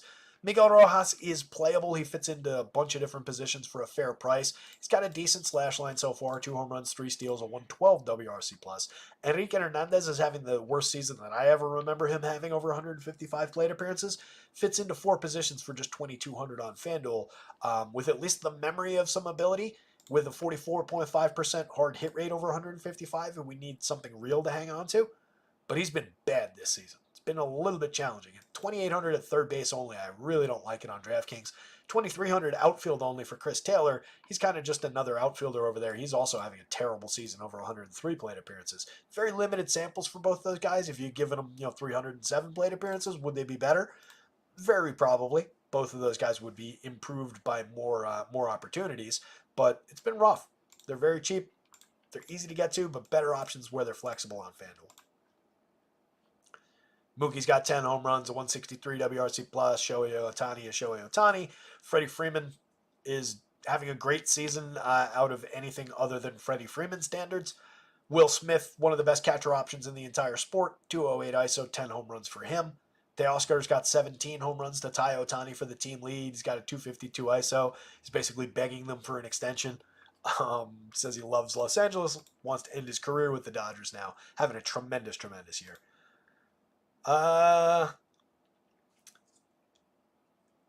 Dodgers bats, Cole Ragans, but that is super, super close.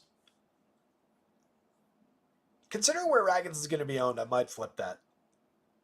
Not that it matters for anything at all. So let's flip it. What the hell? Ragans up top, followed closely behind by Dodgers bats, then followed by probably Royals bats, but that's only because of where Gavin Stone is priced. At a cheaper price, it would be Stone then the Royals, but I think in this case it's Royals then Stone. All 4 corners are at least somewhat playable, but Ragans and the Dodgers bats are the priorities. Last game up, we made it. Crap, I forgot we had to talk about Spencer Howard. 4 2/3 exactly in each of his last 2 starts. Just 1 earned run last time out against Texas at Texas. Struck out just 2, walked 3. Gave up just 3 hits and 1 earned run. 4 2/3 in a bulk relief appearance against Arizona at Arizona. The outing before that. 3 strikeouts, no walks, 1 home run, just 2 earned on 4 hits. 4 innings in a bulk relief appearance against Philly, where we were targeting him pretty heavily that day. Came out and really did well. It was a shocking performance. Gave up 5 hits, but no earned runs. Struck out 4 in his 4 innings. Didn't allow a home run to the Phillies when they were looking tremendous against him. I want that 1 additional hitter to get to the win bonus. I like the Giants' opportunity considering where they have them on the Vegas board. I think at best you're getting 5 innings and 4 strikeouts, a run or 2 probably. So you're really just like win bonus hunting here, and the fact that he came out after 4 2/3 in what was a good start the last time, a little bit concerning. The other ones are bulk relief appearances, so it's difficult to judge. But I need that 5th inning. I won't say it's off the board because that is a very cheap price against a very gettable Angels lineup. This version of the Angels lineup, though, 19.7% strikeouts. So with his lack of strikeouts, with their ability to somewhat limit strikeouts, it's somewhat realistic, 21.8% for the same group last year. They're just really low end overall, but they're showing a little bit of power against. There's a lot of power history in Spencer Howard's limited major league career. I probably still prefer the Angels bats side of it as a cheap, low-owned angle into the slate. But at 52 on DraftKings, I wouldn't begrudge you your Spencer Howard shares. 66 on FanDuel, I do not think is on the board. 87 for Tyler Anderson on the other side is really challenging on FanDuel. You get innings out of Tyler Anderson. A lot of quality starts. He's only given up at most 4 earned runs. That only happened to him twice this year. Most recently in his last start, 4 earned against Houston, and then gave up 4 earned runs to Pittsburgh in 6 1/3. But a bunch of into the 6th, into the 7th, completed the 8th inning against Houston back on the 22nd. Multiple starts where he's gone into the 7th inning or completed the 7th inning. He's completed the 7th 4 times, and he's pitched into the 7th another 2 times. He's very good for depth. 7,700 on DraftKings, I think, is somewhat playable. The Giants, 20.8% strikeout rate for this group this year, but this same group last year in larger samples, 24.7. So there are some strikeouts lurking here. It's just he's not really good at finding them. Strikeout high for the season was 7. That came against Baltimore in just 5 innings, oddly. But by and large, we're dealing with like 4 strikeouts a game, 16% over his 82 innings. But this is a tremendous innings total for those 13 starts. You do have a reasonable shot at the quality start bonus, but that 8,700 just doesn't play on FanDuel. He's down here, even if you give him the bonus on top of, say he does exactly this, or even if he comes in with 30 at over 7 innings, you're still talking about just something in this territory, and the price just doesn't align to have bought bats that'll make up the gap between him and where at least a couple of these guys are likely to end up. It's a lot more playable on DraftKings.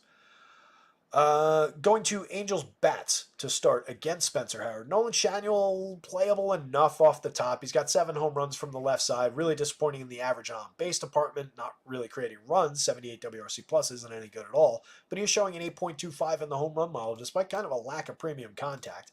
8.65 for loose run and Hefo, maybe a little bit more believable. He's got 4 home runs over 203 plate appearances, 17 stolen bases, good at getting on base. Should probably be hitting leadoff instead of Nolan Schanuel. Taylor Ward, their best hitter right now, 12.24 in the home run model, back in the lineup last night. So was Logan O'Hoppe, who's the other guy over the magic number in the home run model today. You've got 12 in 278 with a tremendous contact profile from Taylor Ward. Good contact profile from Logan O'Hoppe, the catcher. 8 home runs for him in 216. Very good triple slash as well. Playable catcher bat right there, 4,000. Willie Calhoun for 34.25, mix and match part. If he's hitting cleanup, it's another guy who's not really the traditional ideal cleanup hitter type, but he's had an effective 132 plate appearances in his return to action with this team, 40.5% hard hits. He's never going to be a star that he was once thought maybe he would be, but is a low strikeout, low walk, a lot of balls in play, a lot of well-struck balls kind of a hitter, so he's definitely playable for cheap prices. Kevin Pillar, continuing a torrid stretch. 317, 371, 575 with a 258 ISO, 7 homers and 6 steals. Pretty fantastic output from him. Looks like it's getting cloudier and coming up on that rain in the New York area, by the way. Not raining yet, but it's definitely gotten darker and can tell it's cloudier out now. Mickey Moniak, Zach Neto, and Luis Guillorme at the bottom of the lineup. Neto's probably the most playable out of that group. 250, 299, 425, positive run creation mark, 8 home runs, 8 steals. Moniak is kind of meh, up and down at best, and Guillorme's here for defense. On the Giants side, let's round this thing out. Elliot Ramos doesn't stop hitting. 6 home runs on the season, a 195 ISO, 155 WRC plus, over 135 plate appearances. Terrific slash line. Austin Slater, not a great option in the leadoff spot, but rakes against lefties, which is why he would be up there if this is the lineup that they end up going with. 2,700, 2,300, definitely a capable bat and somebody that you should consider in stacks if he's leading off. If he's sitting down here, he's just kind of just another guy, but in the leadoff spot, that's kind of interesting. Wilmer Flores, There's a all these same named guys. I didn't even realize Wilmer was one of those.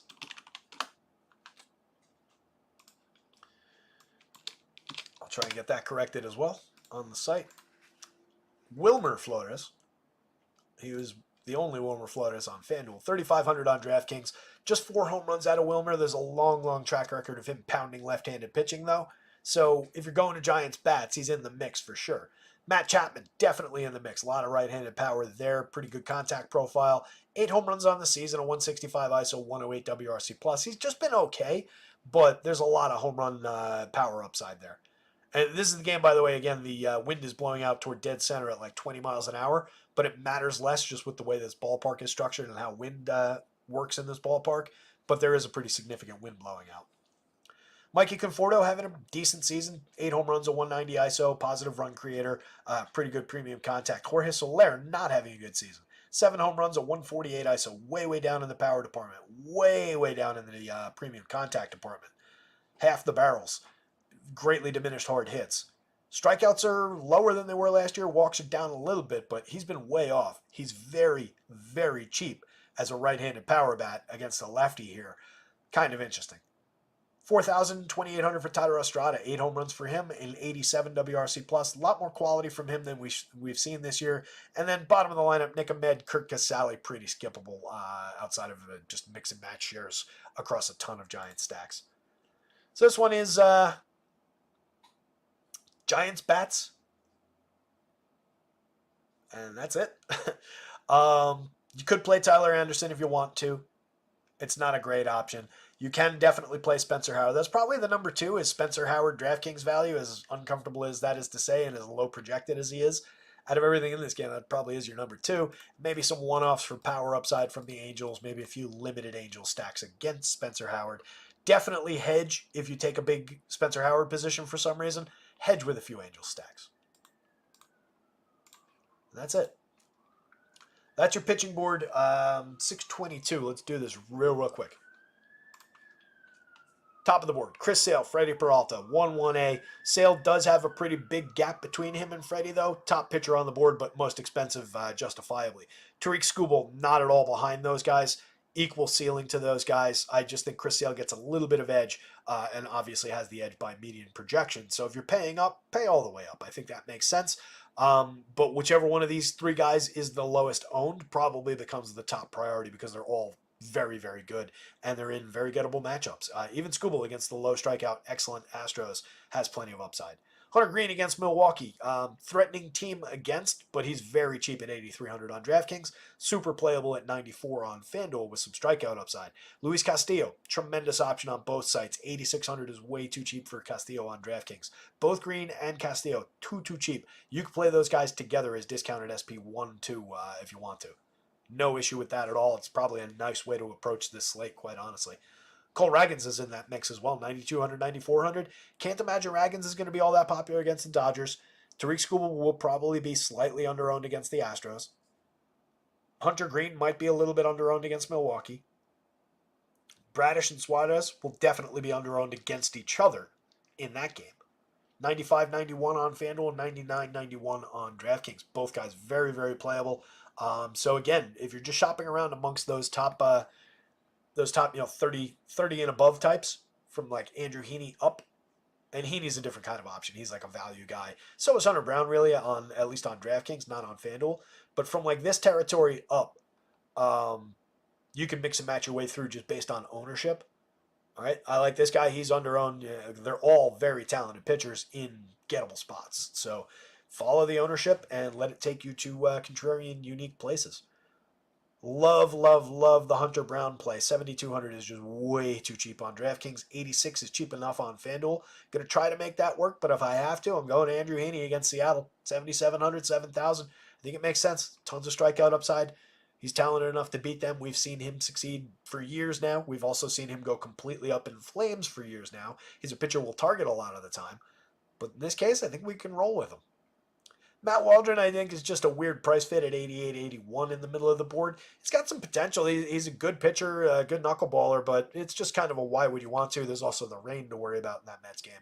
Simeon Woods Richardson, very interesting against Oakland. Just a little bit more high price than, like, say, Heaney above him or Hunter Brown above him on DK. But definitely in the mix for value shares. Really like the matchup, and talented enough. Kevin Gausman all the way down board, more than halfway down the board against Cleveland. Bad matchup for him. More than enough upside for him, though, at those prices to go out there and just have a Kevin Gausman day. Get back to form, go out there, punch out 10 of those Guardians and shock everybody. From those prices, he's definitely worth some shares.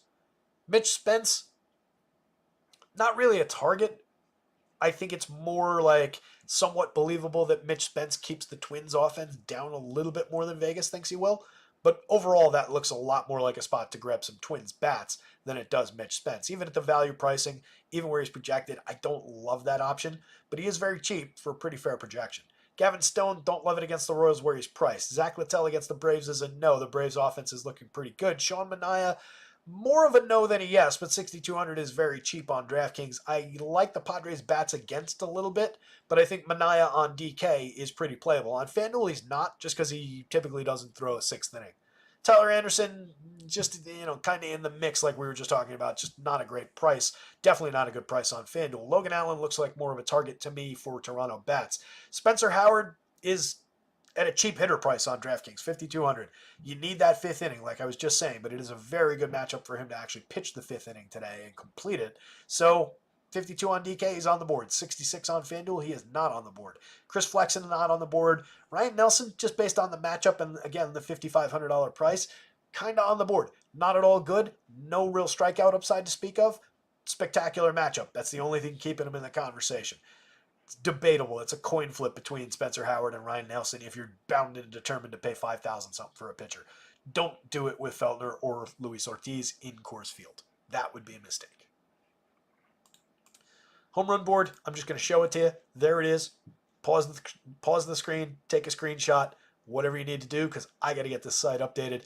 Braves look really good for home run power today. The Orioles are drawing a little bit at the top of the board with Gunnar, but everything else in that situation seems a little bit limited. Some guys creeping in from L.A., Milwaukee showing some power. Anyway, some really interesting spots. I got to punch out of here. Save that, close this.